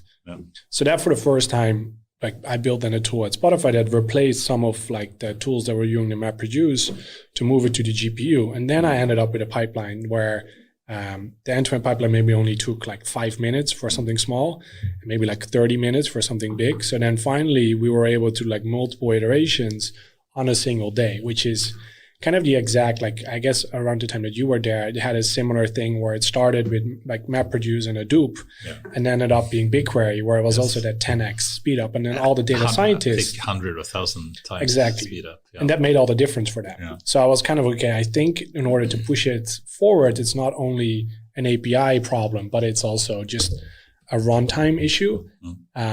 So awesome. And let's move into NVIDIA, I think, as well. Any last like highlights from Spotify times otherwise that you'd like to mention before we move on to? I had a great experience there. Like especially like that first couple of months when you hired me, I really felt like a kid in a candy store, and like there was like the office was nice, and like there were so many parties, and it felt like a very vibrant place. It changed a little bit, of course, with COVID when everything was remote, and then like the company kept on growing as well. But overall, I had like a great experience there. But at some point, I just realized that the things I was more interested in sort of creating infrastructure that was more like generic. And there were not that many opportunities at Spotify anymore, because Spotify a couple of years ago made the call, okay, we're like everything low level, we're not going to do ourselves. We're just going to use Google Cloud. And that means that for me, building those tools, there was not that much appetite for, because there was always something at Google Cloud that could do that. I was never so happy with like the solution. I would like to change it, but it's hard to do from the outside, of course. So it was one of the reasons that I made the jump to NVIDIA, where it's all about the lower level infrastructure. Cool. And then you got into NVIDIA. And what did attract you to NVIDIA? Was it specifically this, that you could actually work with more, what should we call it, infrastructure or low-level functionality? Yes. And also just like a change of kind of variables that you can work with. Like at Spotify, you can kind of look at it as like unlimited amount of data, but the compute is relatively limited. Like if you're a single engineer and you want to learn more about machine learning, you want to scale up your models, and you want to use like GPUs or like specialized hardware to do so, the price of these things are super expensive on Google Cloud, which basically means that if you really want to get like a tight feedback loop, or okay, I change one parameter, see what it does, you really have to spend like millions and millions of dollars on Google Cloud, which I would never get the approval for. And that makes sense, because business wise, you shouldn't give me that flexibility. But NVIDIA is different, of course, because there we built the engineering, we built the hardware. So I basically now have unlimited amount of compute. I have like a big machine with. Can you run some models for me as well? Sure, yeah. But, that sounds great. We'll run faster than like the dummy version of the GGX, I think. But like the sort of the sad part is that I don't have unlimited data anymore. I have to work with public data, so that makes it sort of the trade-off, right? Exactly, it's a weird trade-off, and like we part of the fun, of course, as well, is like building recommender systems that actually are out in the wild and sort of you can interact with and have impact on people. Right now, we're much further apart from it. So we know that companies are using our tooling to build recommender systems, but we don't really know how. Like they are telling us. But like, can you describe that as potentially at Spotify? It was more B2C. I mean, you built the product for an end user in some case, and you could measure the impact it had or user experience in some way. But now you're more building code or products for other companies, more or less. It's more B2B. Would that be a fair description? Yes, although there are a fair amount of infrastructure teams at Spotify as well, and which I was working at like for the last like 1.5, 2 years. But then you still had the opportunity. So like all code at Spotify is hosted on like a private GitHub. And everything is kind of open to when you work there, which means that like you know exactly how each team is using your tool. And you can use that as kind of like, oh, they're using it wrong here, or actually their use case is slightly different, so you can learn from it. Then you can sort of improve your tooling. That is much harder now because now I don't have a search bar where I can just type in, give me everyone that's using my tool, and then let me learn from that, which makes it more challenging. How do you interact? I guess we should wait with that. So I add that as a question. Yes. How do you interact with the users of Merlin, etc.? But perhaps we should first move into that because you got started working with Merlin directly, right? Yes. I got hired in the Merlin team in May last year, so I've almost been there for a year now. And what is NVIDIA Merlin? So it's basically an open source framework for end-to-end recommender systems. So the idea is that we want to utilize GPUs and build tooling for companies that they can train their own models on their own data for recommender type problems. And when I joined, there was only one team, kind of the data or the one product, the transformation, and now we're expanding it. So we're more and more moving to sort of having tools for all the different parts of like an end-to-end recommender systems project, so to say. And what are the different components basically that you are working with? So if you have like the inner machine learning loop, as I would call it, so it's basically data transformation, a single model training, and then the way you evaluate that model, which is kind of, we already had the transformations. I've been working from the start on like Transformer, Serac, and Merlin models, so building machine learning modeling libraries. We have a little bit of evaluation metrics and stuff in there, but there's much more we can do. And then more and more, we're also kind of working on kind of the outer loop, I would say, of machine learning tooling, where it's kind of putting it in production. So if you think about an end-to-end recommender systems problem, we typically like to frame it here at NVIDIA like in 4 different parts. So there is like the retrieval, there's the ordering, there's the ranking, and then there's there's the retrieval, then there's some sort of filtering, then there's the ranking, and then there's like the ordering. And so there's what is the difference between ranking and ordering? So typically, if let's say, for instance, that you have a single model that makes a prediction, but you're a Spotify and you also want to, which is kind of a score, like how much does this user like this item? But we also want to ensure like artist fairness and stuff like that. So there's like different constraints. Post-processing? Exactly, yes. Okay, so ordering is the kind of like post-processing business logic. And there's like a filtering there as well. Like let's say you filter, you want to recommend a track to a user in a country where that track is not part of Spotify, which happens because there's like a very complicated system with record labels and stuff. So there's often business logic that you need to apply after you get the results of the machine learning model. So how would you describe the different parts? So retrieval is basically given a huge set of songs or whatever. You get some kind of query into it or something that you feed in. And then the retrieval part is simply collecting a big set of candidates, or how would you describe the retrieval part? Yeah, so if we would go to the ranking, typically it would be a user with all the features, an item and all the features, and you would get back a score. Like how much does this user like this item following this algorithm? But if you have millions of users and you have millions of items, you can't just run that algorithm for all possible combinations. That would just be computational, like that would never work. So there are these special type models, which is like this, like where you can kind of embed both the users and the items in a vector space. Where kind of how much a user likes an item. You can say what they are called. I think it's important to know. Yes, so you have like matrix factorization, and then you have a sort of more generalized version of that, which is called like a 2-tower, which is basically you have so matrix factorization, you have a user ID, you have an item ID, and you learn somehow like to predict what the score will be based on data that you observe. 2-tower, but I thought factorization machines is also a part of it, or is that different from this? Or? It's it's like a special type of models, which is we can talk about that as well. What's the two tower thing? I guess matrix factorization is rather well known. But yes, two tower is basically the generalization of that in the deep learning fashion, where you don't only have a user ID and an item ID, but you also have user features and item features. So the user features are all going to one deep neural network that outputs a vector, similarly for the item ones, so the user and item. So you get two vectors in the end, which is exactly what you would get for a matrix factorization.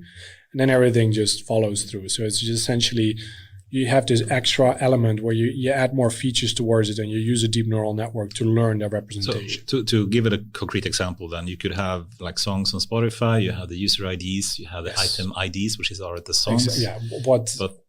And then you can have features like, I guess, the genre of the song or something. Exactly, genre of the song, when it was released, maybe the artist, and then on the user side, you might have like demographics and like a few other things that describe potentially the behavior of this user. Right. It sounds very similar to factorization machines in my view, but okay. What's the difference then to factorization machines? It's similar, but the factorization machine is more like you learn higher level feature interaction. So it's a different type, a certain type of like a model architecture where that you typically can also use for ranking or retrieval, right? And then for ranking, since you don't have to put any constraints on it, kind of, you can just use whatever architecture you want. But then a user in a two tower retrieval setting, you can't learn interactions between the user and the item because then you won't be able to do the retrieval. So it's kind of, you have to put a constraint on it, which typically leads to the fact that these models are not performing as well as they could be. But the big plus is that you can very efficiently then say, okay, this is my user ID. Give me the closest or like the tracks that are like the highest probability that this user would like it. So now if you have like a system, let's say, let's take a Spotify one. We have Discover Weekly where like the whole pool of tracks that we take into account is in the millions. And then we want to end up with like a playlist of like 25. So then we put it to the retrieval, then we like filter it down to maybe a few hundred tracks or a few thousand. And then we do have a score for like, okay, what does the model think of all these combinations? So we could already order them. But typically you don't do that because you can actually then give it to a ranking model that is better at that ordering and then kind of gives you better results kind of. So you can make it easier for yourself to only have one model that does all the predictions, but typically to get the best performance, there are actually multiple models involved, which makes like deploying and building these recommender systems super complex because you don't have to worry about one model, but there are multiple models that you need to care about. So can you give an example? I guess retrieval-wise, we can use standard matrix factorization techniques or two tower or factorization machines, and you get some score out. But you can potentially then use that to just retrieve the top one. But then you can add some kind of additional ranking. What is that additional ranking? How can you give an example of a model? Yeah, so typically, like if we go for the retrieval, like a few more seconds, then like we could then export all the user vectors and all the item vectors. We can load that in an index, an approximate nearest neighbor index, and that allows us to do that super fast retrieval. So then we get a point in this vector space. So each element in this vector space has a distance to each other, and we can build a certain index that makes that retrieval super fast. So it's not 100% correct, but with like high likelihood, it gives you, if you have a point, that could be a user or item, give me back the things that are the closest to it. And that's still in the retrieval phase. Exactly, yes. And it is similar to the Spotify Annoy kind of library, right? Yes. So it's an approximate nearest neighbor. It really, really quickly finds something in a huge high-dimensional space or hundreds of millions of users or whatnot. But it may be wrong. It's some kind of approximation potentially. Okay, so then, which is another reason why you want to add that ranking stage to make sure that there's nothing in there that is wrong. But then if you filter down, let's say you start with 1 million items, you filter it down to like a few hundreds, then all of a sudden it's fine to give that to a ranking model and give like the user features and the item features, like the combinations of all of those, get 1,000, let's say we have filtered down to 1,000, get 1,000 scores back. And then we can use that to order it. And then we have with higher likelihood, we get like the better ranking. Is that another like neural network or something, or how? Typically, yeah. And there are like special type of model, and typically there you could also use a vectorization machine. You can use there are these models that you can do wide and deep that we started this conversation with. There are like models like DLRM and deep and cross network. So DLRM comes from Facebook, which is a model that automatically learns these important feature crosses to learn these higher level feature interactions. Deep and cross network is like a similar type network that does it in a slightly different way. So those are making your life easier as a machine learning engineer because there's less things you need to worry about because the model learns more things by itself. Kind of. So now we're down to having a set of tabular data, the features for each user and item, and then you want to make some kind of prediction on the to what? I mean, what is really the ground truth when you train this model from a ranking purpose? So typically you could even train them on both the same task. So like you can either use explicit signals. So if you ask your users, okay, rate all the items that you interacted with from a score of 1 to 5, then you can use that as a signal.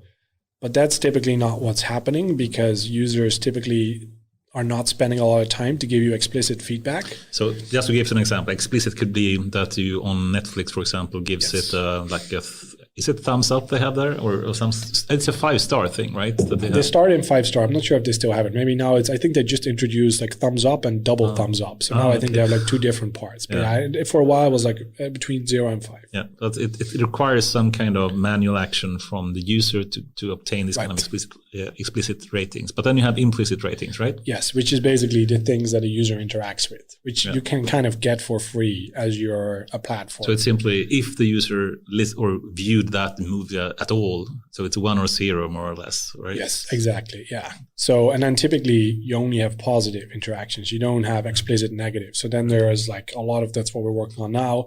There are different strategies you can take to guess what would be good negatives. And that actually makes a huge impact how well these models are learning. And like you make a lot of like computational trade-offs kind of. Yeah.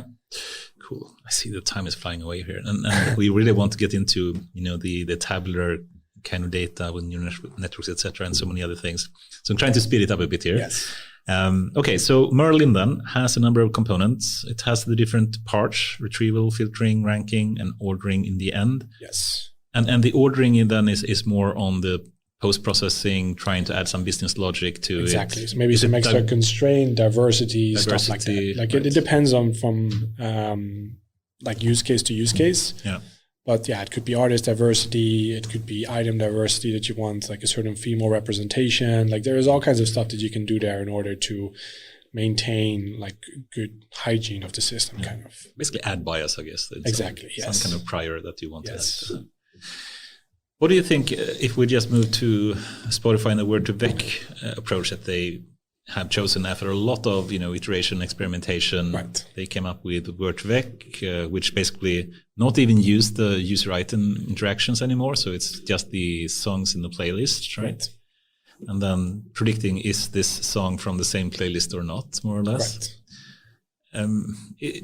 What do you think about that? It seemed to work well for Spotify.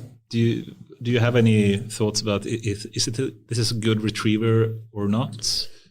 At Spotify was a really hard one to beat. Yeah. Like it's tricky as well if you start to add more machine learning to your platform because that changes dynamics as well. Like back in the days, most of the people, how they found music was organic, and a lot of people were creating playlists. But then when they added more machine learning, more and more people found their tracks through machine learning, which also meant that less people were making playlists. So then building up your training data becomes a little bit trickier as well. So over time, depending on like where you push your users towards, maybe the strategy becomes less good. But it's still a very good way to do candidate retrieval.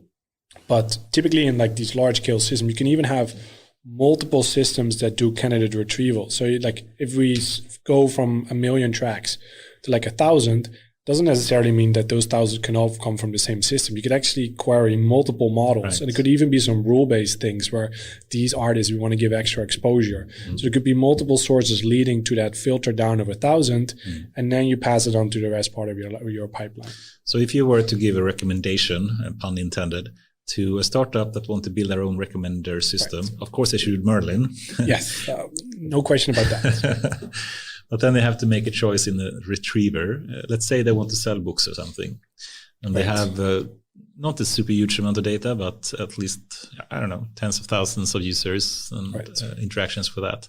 What would be your first recommendation for them in terms of a recommender or retrieval model to use? I mean, like, if you don't have a lot of data yet, like you could look at things like Word2Vec and try to find these lists of books that are similar, right? Like you can mine the internet for these types of things. So you like, especially if you don't have a lot of data yet, you will have to add either external knowledge or kind of rule-based systems that can do like similar to how Spotify got away with it with editors. You could also use like humans in the loop in order to build up like a relatively okay recommender system. You can start with just popularity based as well. So there are all kinds of like things you can do to just get it kickstarted, and then hopefully the cold start problem. That's exactly, and then to make sure that at some point you have enough user generated data that you can fully flip the switch in order to just learn from there. I'm going to move very quickly now. Yes. What is Merlin Models? So that is a modeling library that basically gives different options for both retrieval models and for ranking models. So we integrate with TensorFlow, which is one of the big deep learning frameworks. We're integrating with PyTorch, which is the other big deep learning framework. And then we integrate with a few sort of more specialized modeling libraries like LightFM, that's kind of factorization machines. We have Implicit, which is kind of a sort of matrix factorization library that is super optimized for GPUs, which is built by one of the team members in the Merlin team. So right now we integrate with like 4 different options. We're planning to add a few more towards it, but most of our engineering effort is actually going into integrating with these deep learning type frameworks. Because so in short, it basically adds a framework or a connection to a set of well-established retrieval models that you can have. Yes, and basically, since we also have a data preprocessing library, we worked a lot in integrating these as tightly as possible. So when you preprocess, and it gets a bit technical, when you preprocess your data, we allow you to give us a little bit of meta information to say, okay, these columns are user columns, these columns are item columns. Based on your transformation that you apply, we can know whether it's a continuous feature or a categorical feature. So we add all the metadata to what we call a schema. And it also has like, for a categorical feature, it has things like the cardinality. So if you have like the genres, we automatically infer how many genres are there, and we give them all like a unique ID. And we leverage that schema in our modeling library wherever we can. So then you can basically instantiate a model from a schema, and based on how you represent your data, you can basically create the model in a one-liner. Because typically in a lot of these machine learning modeling frameworks, you have to first do your transformation where you basically give a lot of information, but you can't bridge any of that information to your modeling step because it's typically a different system. It doesn't integrate. So we spend a lot of time to making the modeling as easy as possible by just knowing a little bit more about your data and then making a lot of like opinionated calls. That is kind of what is being done in the industry. So we want to give like sensible defaults. But then if you want to learn more, we allow you to override all these things, and we want to, so it's kind of like progressive. We can kind of show you more if you want to sort of tweak more. But the helping people to choose the right model and the defaults and hyperparameters for them that you can. Exactly. Yes. What is NV-tabular and perhaps Rapid's CUDF library? Yes. So NV-tabular is our preprocessing library, and QDF is basically the GPU implementation of Pandas. So it's a library where you can work with data frames. So it's essentially kind of like Excel type sheets of data. So you have different columns with different properties, and we allow you to sort of use standard transformations. So you can build up a program in NV-tabular to say these columns should be transformed like this, these columns should be transformed like that. And then we execute it super efficiently all on the GPU. And then we output the schema for you automatically as well. So we infer a bunch of things as well. And then what is most similar to API wise? Is it more similar to NumPy or Pandas? So QDF is completely similar to Pandas. Yes. NV-tabular has its own API, which looks maybe a little bit foreign as like a standard Python developer, but it basically allows you to chain operators together with like the right shift operators. So you can basically say these columns as like a list with like the different column names should be processed with this operator kind of, and then you can build up a graph in that kind of API. And now we added tagging lately. So then you don't have to say, okay, these are all the names of the columns, but you can say every column that's tagged like this should be processed like that. Because if you think about NLP, it's like natural language processing, it's all language. So there's kind of like from a modeling perspective, you completely standardize it. Any language you throw at it, it will be able to learn from if it is like the same language kind of.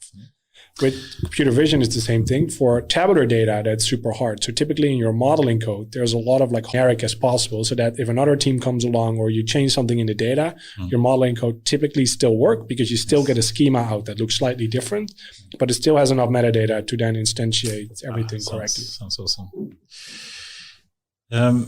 Before we move into more philosophical topics, it would be fun to hear more about your general field of interest of trying to make, I guess, deep learning work on tabular data.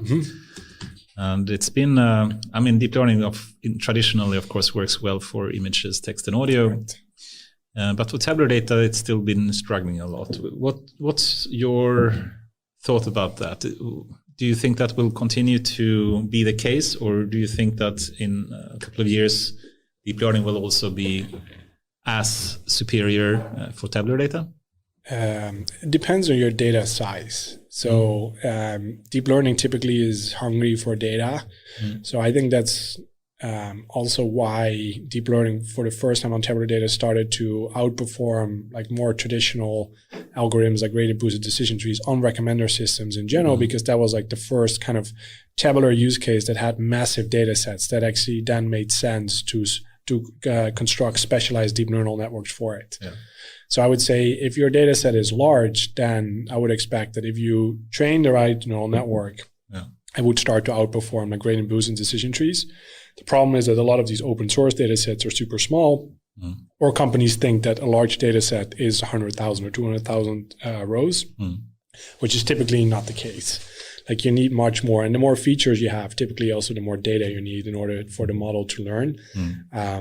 But hopefully over time, we can start to make deep learning more efficient as well when it comes to the data, and therefore make it more generally applicable for normal tabular data sets as well. There have been a number of models for still working with tabular data in deep learning space. Do you have any favorites one, or the one that you think have a big future potentially?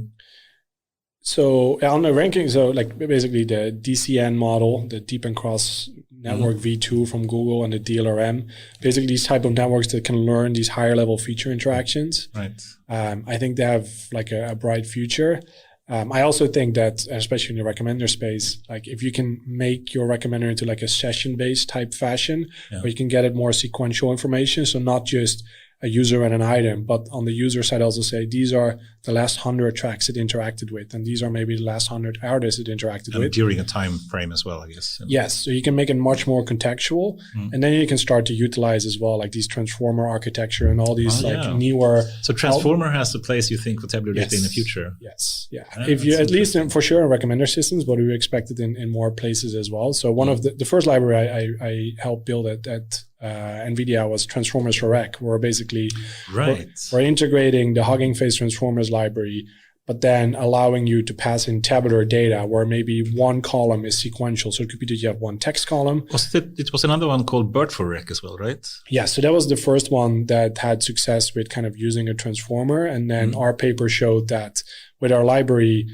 with newer type algorithms like XLNet and like other types one, we were actually outperforming the BERT for Rec. Oh, nice. And we also, it kind of showed that because like if you think about like democratizing recommender systems, kind of our playbook a little bit is coming also from Hugging Face, which has this French company is doing this for NLP, natural language processing. They had like tremendous impact on the whole industry because they have this library where every new paper gets implemented and they share pre-trained models from this.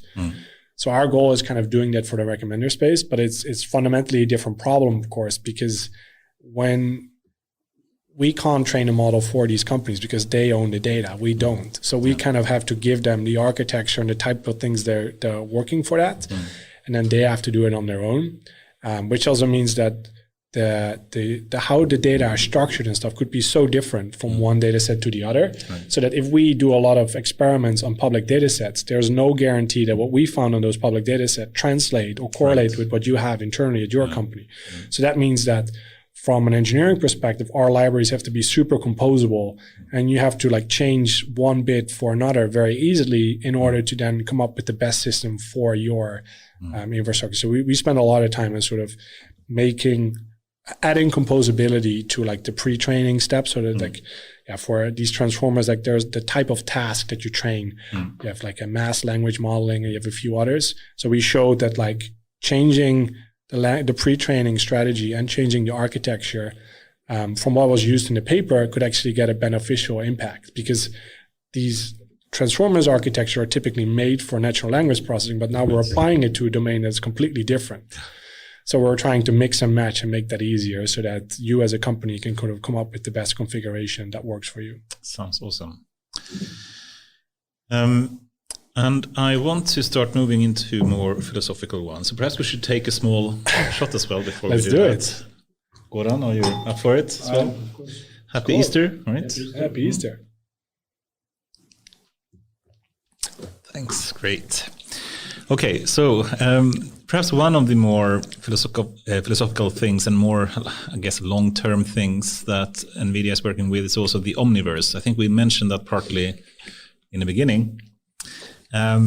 What is that, and what's your thoughts about that? Do you think that will be a big thing?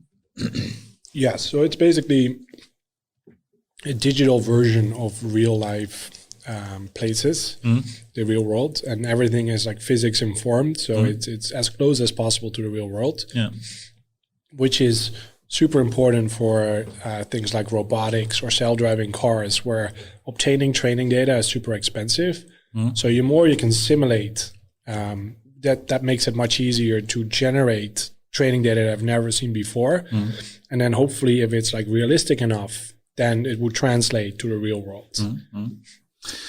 I mean, as we said, I think in the beginning, it's kind of a natural, really good fit for NVIDIA, since, it started off as a gaming company, has awesome tools and experience in graphics and how to render and build work. I have a question. So what is the difference between omniverse and metaverse and multiverse? And Awesome. No, I'm serious. No, of course. Yeah, please. Omniverse Marc. is like the platform that NVIDIA built to generate these virtual worlds. And they are super useful for the metaverse, which is this like general term for like us living in virtual worlds, essentially. So it's like one system that helps you generate these things very easily with like designers, but also adding enough flexibility to make sure that certain objects behave. So you can put an AI algorithm how a certain object moves in that world. So you get a lot of complexity. It's a tooling to add or create your own like metaverse in some way. Is that a good way to phrase it? Or yeah, so there are like many different use cases. So like the biggest use case now is, for instance, like Amazon warehouses. They can completely get a virtual replica of their warehouse, which means that if they make like a scheduling decision, or like what changes if we change the color of certain of our boxes, then they can first do this. Like they can simulate and they can kind of see what happens. And then based on that, they can make educated decisions around, okay, maybe this is what we have to do in the real world. What is a metaverse, by the way? Perhaps we should try to go back and try to define that in some way. I think my definition would be like us living in a virtual world. So building a virtual world that behaves like our real world. So it feels like it's the next computing platform, or like it could be like if we have VR goggles or like AR, that like if it's more and more us living in like a virtual world. So Facebook is pushing this narrative, or like Meta, I should say, they actually changed their name because of the metaverse, that they want people to get an Oculus, so one of these VR goggles, and then start taking meetings in this virtual world with their people to get like a sense that you're closer to each other, even though you're all working remotely. That's just one of the use cases, and there are many others. Would you argue like even like simple games potentially is a metaverse? Like Grand Theft Auto is a metaverse in itself. Is that a fair way to describe it? Potentially, yeah, I think so. I mean, like with some, okay, I'm going to sound old again, but some of the kids that are growing up now, like they have a lot of social interaction in these virtual worlds, and that could for sure be Grand Theft Auto or like whatever game they're playing. So I think if it has impact on your real life and you have social interactions there, and it makes you feel that it's sort of it's closer to reality, kind of. To me, it would have like some sort of social element that you're somehow interacting with people, with real things. Does it have a connection to the real world, or could like Minecraft as well be seen as like a isolated metaverse? I would say so, yeah, because you still have connections with real people. Yeah, like the people that are in there are real, but like the world is completely different to ours. So if it's just AI people in there, is this not a metaverse anymore? That's a good question. I would still say it is, because as a human, you would still perceive it as maybe they're real. Feels like it's human there. Exactly. Yeah. That's good. I think we should have like a episode on this by itself. Yeah. But this is coming actually. Yesterday came where Meta plans to take a nearly 50% cut on every virtual asset sold in their metaverse. Sounds which absurd. was not absurd. I mean, that was the plan from the beginning, right? Which is a little bit hypocritical, because they were complaining quite a lot that Apple was taking 30%. So Yes. here it goes with your 50, right? Yeah, I think the game has started, but there's a lot of like interest from like the Web3 community, so the crypto space, to do these kind of things as well. I think part of this metaverse type of element, like it's the social interaction, but it's also economic value. So you have elements like a house in this virtual reality, or like a certain object that you can sell for real money. Like there's value in it. So you could be like a millionaire in kind of fake, whatever you would call it, in this world. Yeah. That would potentially also transfer to the real world, as long as soon as you can sell it to someone else that is interested in it. Mm-hmm. Cool, but omniverse also have more, like not only for entertainment purposes, right? So you can have like digital twins in some way. Yes. Yeah, I think right now they're mostly focusing on the business use cases, but there's no one, like everyone can use this tool to kind of do more consumer-facing things as well. Like I think NVIDIA tries to be more like a platform, like play here, where they want to give people the tools to turn it to something useful. And then one of these tools could be companies that are using it to simulate things. Another thing could be that someone builds a game like World of Warcraft through this that is like closer to reality. And for more commercial purposes, it could be like to, as you said, simulate a warehouse or a self-driving car or some kind of manufacturing plant or whatever. And it also like they showed demos from like individual designers that could like design realistic looking things way easier on their own. But right now, for instance, if you want to like drop a ball, and sort of like there needs to be a whole team sort of ensuring that looks realistic with like the light that comes off, like how it falls. And right now they have this like language, I don't know exactly how it's called, but basically you describe what needs to happen in that scene. And then since it's physics informed, they can kind of generate it for you looking realistically. So they showed, like, I think they give this tool like a few demos ago to a bunch of designers, and the stuff that they could come up with on their own was really impressive. And then if you would see how much, for instance, Pixar needs to spend on these things to make it look realistic. So in that sense, it could also be just an animation that you make of it. It doesn't need to be like a virtual world. Like you can basically, like the possibilities are endless. But Omniverse then, is it fair to say it's similar to what Merlin is a set of libraries for recommender systems? Yes. Omniverse is a set of, or a platform for building metaverses. Exactly. Yes, that's how you can see it. And then they have like a self-driving car division as well. That's basically, and it's all using the same hardware to build these things, but then focus on a specific vertical. So self-driving cars is one. They have genomics. They have like healthcare.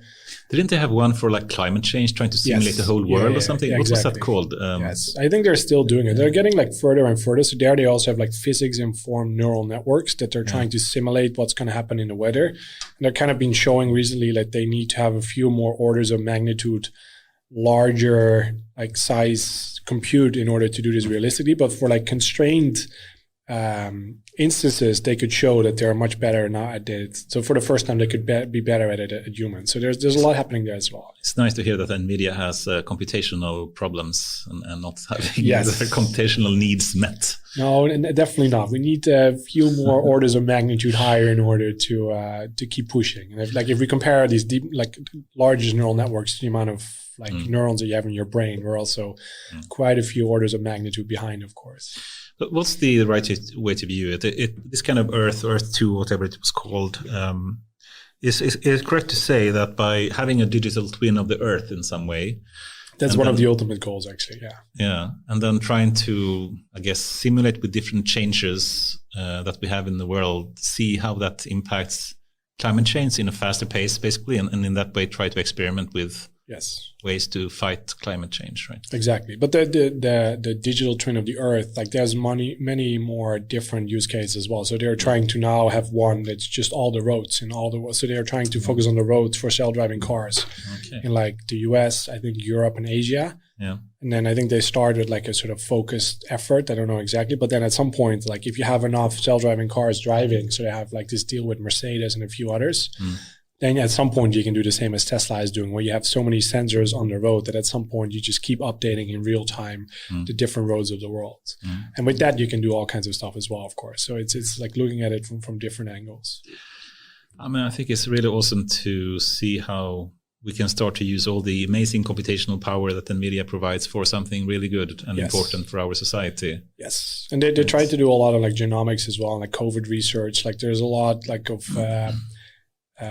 progress recently happening in drug discovery as well, which is partly interesting because it's kind of a matching problem. So a lot of the algorithms we're using for recommender systems are also using apparently in drug discovery, which is interesting. So we haven't really started looking at that as being Merlin, but we've seen some libraries that they're using, and there's a lot of similarities. So that might be like a use case that we'll look at afterwards as well. One very common topic that we speak about in this pod is about the power of the tech giants. And I would argue that NVIDIA is one of the tech giants as well. Yes. They recently surpassed Meta, right, in valuation? Yes, at least for a brief moment in time. I'm not sure how it is now because the stock went down a bit afterwards. Yeah, Meta went down kind of it's strongly. Very volatile. But yeah, for a while in market cap, they were higher. Maybe they're still, I don't know. But it's in like the, let's say, 400 to 600 billion range. So it's a lot. I do think that the power of these big platforms is an issue. I think at this moment in time, I don't think NVIDIA is there yet that it's starting to abuse its power, but they've definitely like they're with the largest tech companies in the world that are still like a few times bigger than NVIDIA is. Like I think Microsoft is like 2 trillion now or something, 2.5. Apple is something similar. That is challenging, and I think AI will have a big factor in that as well. And that is something I do worry about it a little bit. So what do you worry about? I mean, for one, what we have said before is the tech giants have found a way to use data and AI in a way to scale up their business and automate a lot of their processes. And it works really well for them. And in that way, they can scale up their business and the monetary gains that they can have. And a lot of other companies try to follow, but it's really hard. And you don't have all the research groups and knowledge that these kind of big tech giants have. And NVIDIA, with all they do a lot of research as well, right? Yes. They really amazing things. I think the AI community in a way is good because they do a lot of like public research and there's like a strong culture around publishing everything. Yeah. So I think it's much better than maybe like pessimists would think it is because there's much more sharing going on between these big companies. Yeah. But there's definitely like a big computational budget aspect that is starting to get tricky. Like the larger these models are becoming, a fewer amount of companies are able to pull it off, right? Like it's not only just paying for the compute, but it's also the actual experience of how to do it, and how would you experiment with it. It's not just, okay, I spent $2 million to train like GTP or like GTP 3 or 4 or whatever it is, but it's also experimenting, getting more, like if you need to train engineers to get more used to how these large models are working, you will have to give them iteration cycles. So that means that will cost a lot. Yeah. But how do you, I mean, for one, it would be weird, I think, to blame NVIDIA for the success they have had. I mean, they have simply become the most dominant player in the AI hardware space for a good reason, which is simply that they provide awesome products. But it also is potentially a problem from a monopoly point of view if you don't have a working market with competitors. Do you have any thoughts about that? We also have the licensing structure that they have with consumer grade versus if you have data clusters that you put your cards in, etc. I mean, they can more or less choose their terms because you're so dependent on NVIDIA these days. What do you think about that? Let's imagine that you were Jensen Howe now, and you have a way to say, okay, I can 10x this company because I have an awesome idea, and if we do this, it will 10x the company valuation in 5 years. But that will mean that we will dominate the world even more. Would you do it? How should you do it? Maybe I speak for myself, but it still feels like NVIDIA is the underdog here. It feels like an Apple or Facebook or Meta now and Google and Amazon are much larger. They all have their public clouds, which just make an insane amount of money. Yeah. So I think it's expected that they will start to move more and more towards building their own hardware as well, which is potentially a threat. So you are starting to see a lot of competitions here. Yes, there are more and more companies that start to run their own hardware as well. And I think that is in a way it's good because there's more competition, more competition needed. What I worry about a little bit is it's already I think the highest estimates are right now that I think 40% of all the money that VCs invest in startup flows back to Google and Facebook and Amazon in terms of advertising, that it's kind of a tax, right? Yeah. You don't even have a choice if you want to grow, then you need to spend this money on ads and also on public cloud. So there are more and more companies like Spotify as well. They're just completely relying on GCP. So there's so much money flowing back on Apple is just, of course, the App Store. I think if the next frontier is the metaverse, what you just showed is scary, that if they really think that they can pull it off 50%, I think Apple at some point tried to release Apple News, and they also were thinking about a 30-40% take or something.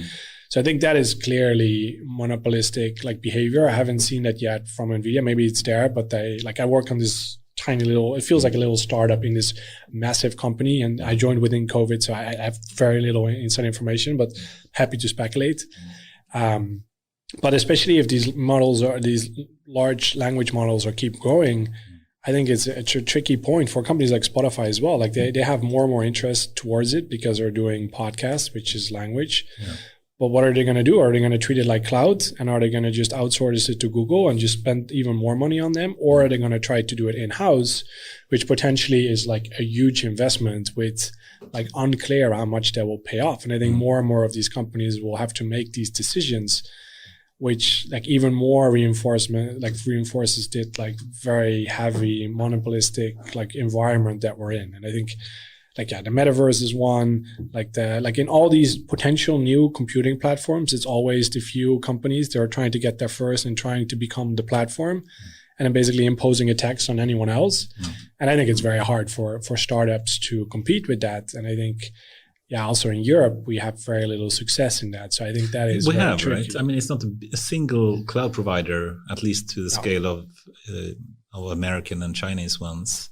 And exactly. Isn't that strange? And these are consumer-facing internet companies. It's kind of like Spotify, maybe a few financial services that's in fintech. We have a few, but it's not much. Yeah.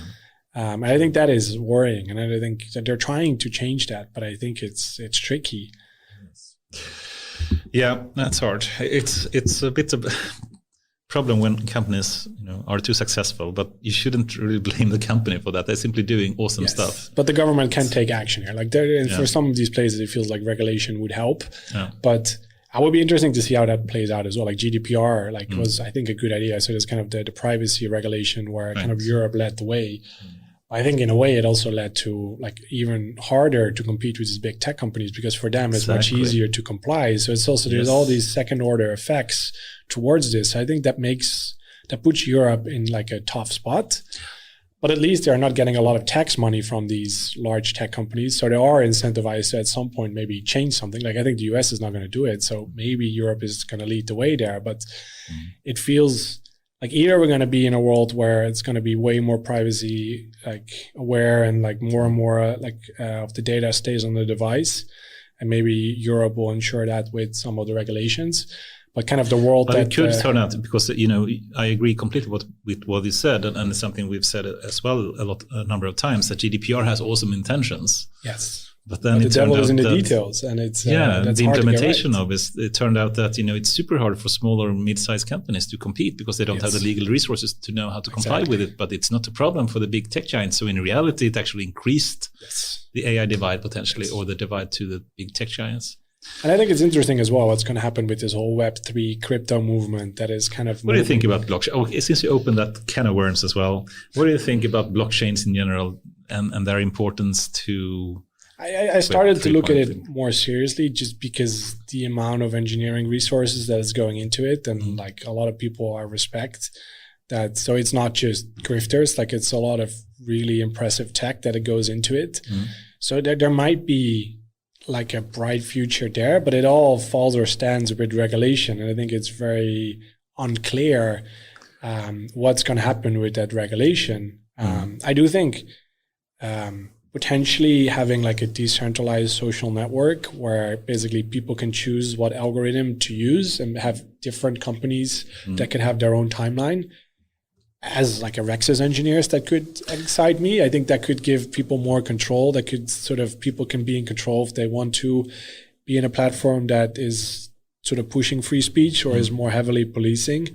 And I think is that a good way to say it? Because, you know, I have a bit of I'm disappointed simply at the current implementation of blockchains. I mean, if you think about the current, the intentions are great. I mean, you want to remove the middleman, and it works for currency rather well, and you can remove the dependencies to banks, etc., and have some kind of democratized or more decentralized kind of implementation of things. So the idea is great, but then in reality, if you try to find one really successful non-currency based blockchain technology, it is very few, I would argue. Can you think of one big successful blockchain product these days? Not yet, outside of like currencies. I do think there's a lot of potential in like the metaverse type place. I do think there's a lot of potential in like the gaming space where like there's a lot of people that spend 7 hours a day in these games, and like if they have and actually that if you think someone suggested for example that we could have a regulation saying you should have the option to choose what kind of news feed recommender system you should have in Facebook or Instagram or Twitter or whatnot. Right. And that could potentially, I'm not sure if I see the blockchain connection here, but anyway, that could be some way to try to have a bit more ownership as a user in how these big tech giants are working. Yeah, I think that is very promising to me. I'm not sure if we can get there, especially because that's also why I brought it up, because it's completely sort of against what Europe is trying to do with GDPR and like the right to be forgotten. Like if that data is all on the blockchain, like how can you make sure that like your data is deleted? Yeah. So pulling that up from an engineer perspective, I think is very tricky. And I'm not completely convinced that the blockchain is the right way to do it, but just having one provider that has the data and multiple sort of platforms can talk to that as a front end, I think that is very exciting. I think that should be where we should be heading, because I think people need more control. And I mean, now, like today, that Elon Musk tried to take Twitter private and for 100%. He did actually make an offer, right? Yes, for the he whole made an Twitter. offer, exactly. Yeah, so he wants to have 100% and take it private with the arguments of free speech. Yeah. And I think that's valid. That's capitalism at work. But I think there is also, like, we don't really know what will happen if it's only free speech. Like, I think what happens with bullying, like, there's a lot of, like, things that is sort of unclear what would happen. And in a way, it seems like and people feel very strongly on either side, right? On the free speech side or on kind of the policing and sort of like making sure that people are not getting fake news and all of that. Propaganda that's happening. Exactly, throughout. yes. So it seems like the only possible solution is to then take the data out, have multiple front ends, and then let people choose. Like if you want to go in the Wild West, be my guest. But if you want to be like a more police version, it's out there as well. Because right now it's just like, Elon Musk is very wealthy, has this opportunity to take it to the free speech side. Before it was more on the policing side. So it feels like, then it's all of a sudden like people with money deciding, which also doesn't seem like the best possible solution. You think there is such a thing as a good dictator? Like, ideally, yes, but I think in the end, it's like there are so many sort of second order effects that's like we have to live through as a society. Like social media only have been here for like, what would it be, like 4 or 5 years? So like not even 10,000 days maybe. So like unlike the whole society. Facebook came online like 2005 or something, right? Yes, but I mean more like an entire generation growing up with it and having like severe effects. I think when we started with Facebook, like it didn't affect us much. Like it was like fun to be on it. At some point, the moms and the dads took it over and then people moved to Instagram as something else. Yeah.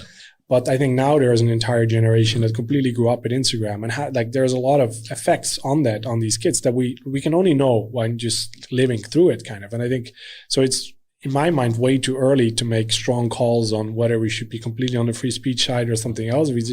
We have to experiment. But right now, it's like the environment that we're in, we can't run enough experiments in order to figure it out, I think. So the scientist in me is not happy with like how many sort of iterations we get, because I think we can't just pause the world and think about the best solution. Like, I think that doesn't work. Like, we need to run experiments. We need to figure out what happens. We need to philosophize about what happens. Perhaps we should have a digital twin of Twitter or something. That would happen, yeah. It would be hard to pull off though, but like something like that where you can simulate these things, I think is the only way to actually get to a better solution. Because I think right now people feel very strongly on each side, but I feel like there's not enough data in order to make justified calls on either side. Awesome.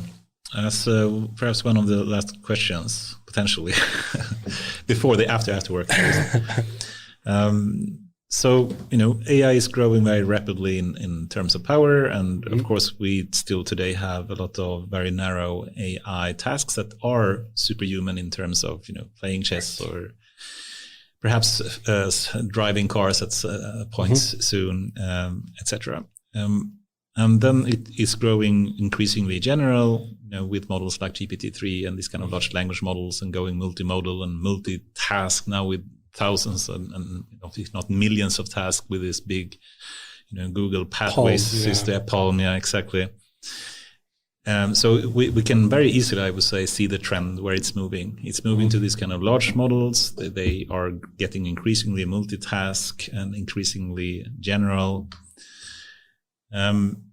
Are you concerned with that? What do you think will happen in like 5-10 years?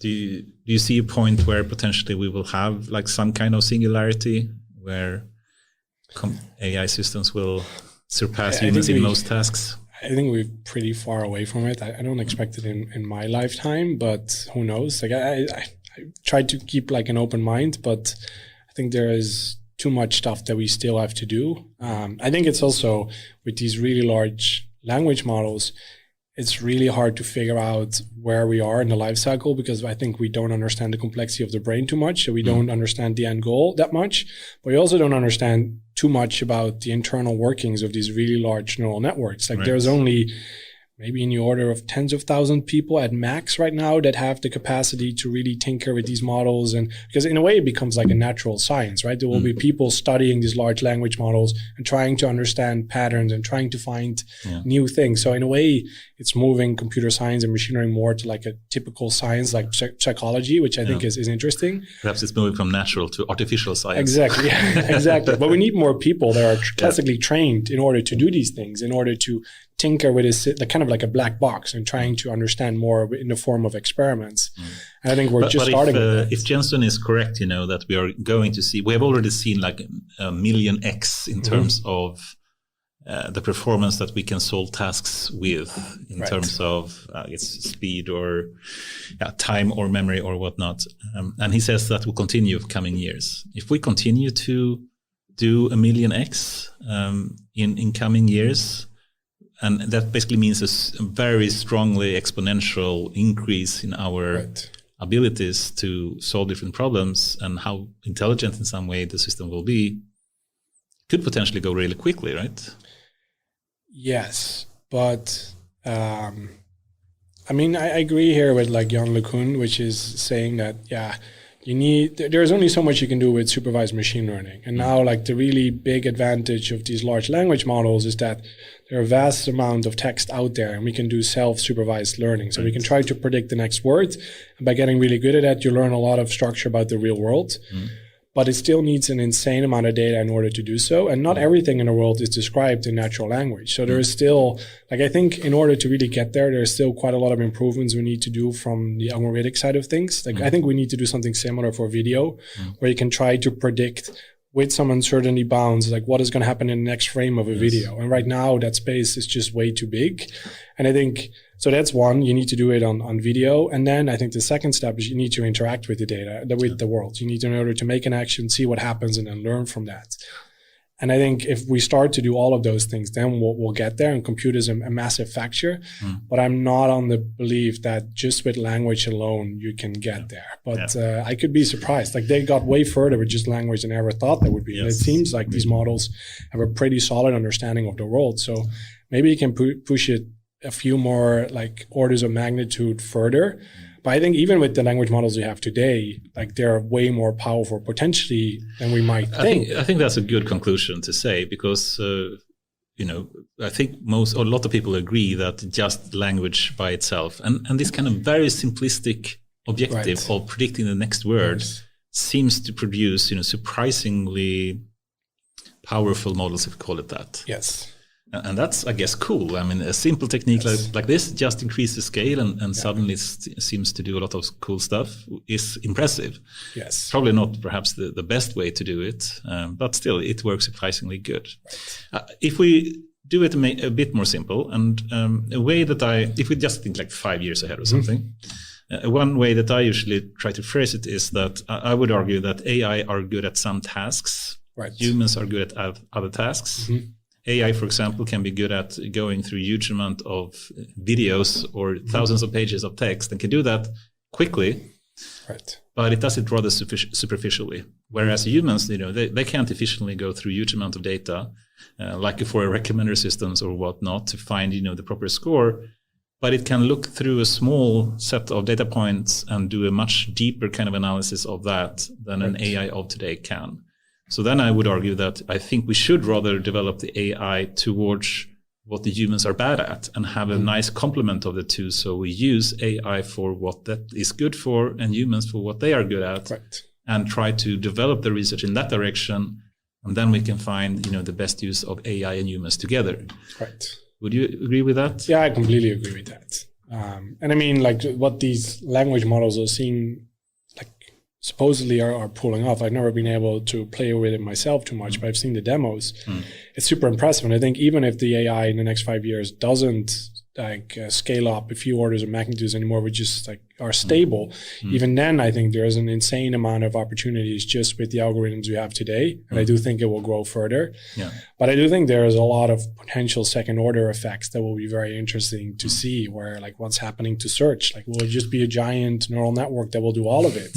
And then if so, what is going to happen with search optimization? Are there going to be companies that are trying to sort of have these poisoning attacks? They are sort of trying to maximize the log likelihood that something still looks like one class, but it is something else. That part I'm a bit worried about. And also maybe the computer security kind of aspect on it. It's any rule-based system, so operating system and all of that, there is this whole secondary market of 0 days where there are people that found vulnerabilities in these systems that are secretly selling to governments so they can be hacking in this. What would be the 0-day equivalent on these large language models? We don't really know. And there's an incentive for the people that find it to not give it out. That is a bit wild word. And even to speak about, using AI for warfare or for propaganda purposes and so many things that, of course, it can be abused and is being abused to a large extent already today. But I am an optimist. So I do think in general, it's a good thing. And I think it's also unpreventable for humans. We're going to head to that direction anyways. All the incentives are lining up. And I do think in the end, there will be a thing that's used for more good than it is for more harm. But more power comes more. I think NVIDIA is doing a lot of great work to move in that direction, especially with the climate change kind of project, etc., and awesome recommender systems as well that we are having. I guess we're basically living in very interesting times. Coming 5 years, I think so many things will happen that will be very exciting to see. I'm very happy to live through this time, especially with the background that we have in machine learning. I think it's extremely interesting to see what happens. Marc, what's happening next in your life, coming months, personally, professionally, something special coming up? I guess we're going to stick around in Stockholm for a bit longer. We just bought an apartment, which is nice. So I moved in there with my girlfriend. Before that, I moved here again, in May when I joined NVIDIA. So she was living in Paris, I was living in London. So we're living here now, which is fun. I think we've done a lot of the groundwork with Merlin. So I hope next year we'll be more actually seeing how customers are using it and actually getting real life usage of it. Because at time it really felt like playing a game because I was building a software that was not really used yet with people that I've never met that are spread out all around the world, which has been challenging at times. So I'm very looking forward to making it more real by meeting these people that I work with every day, making the product into a reality in terms of like actually getting real usage of it.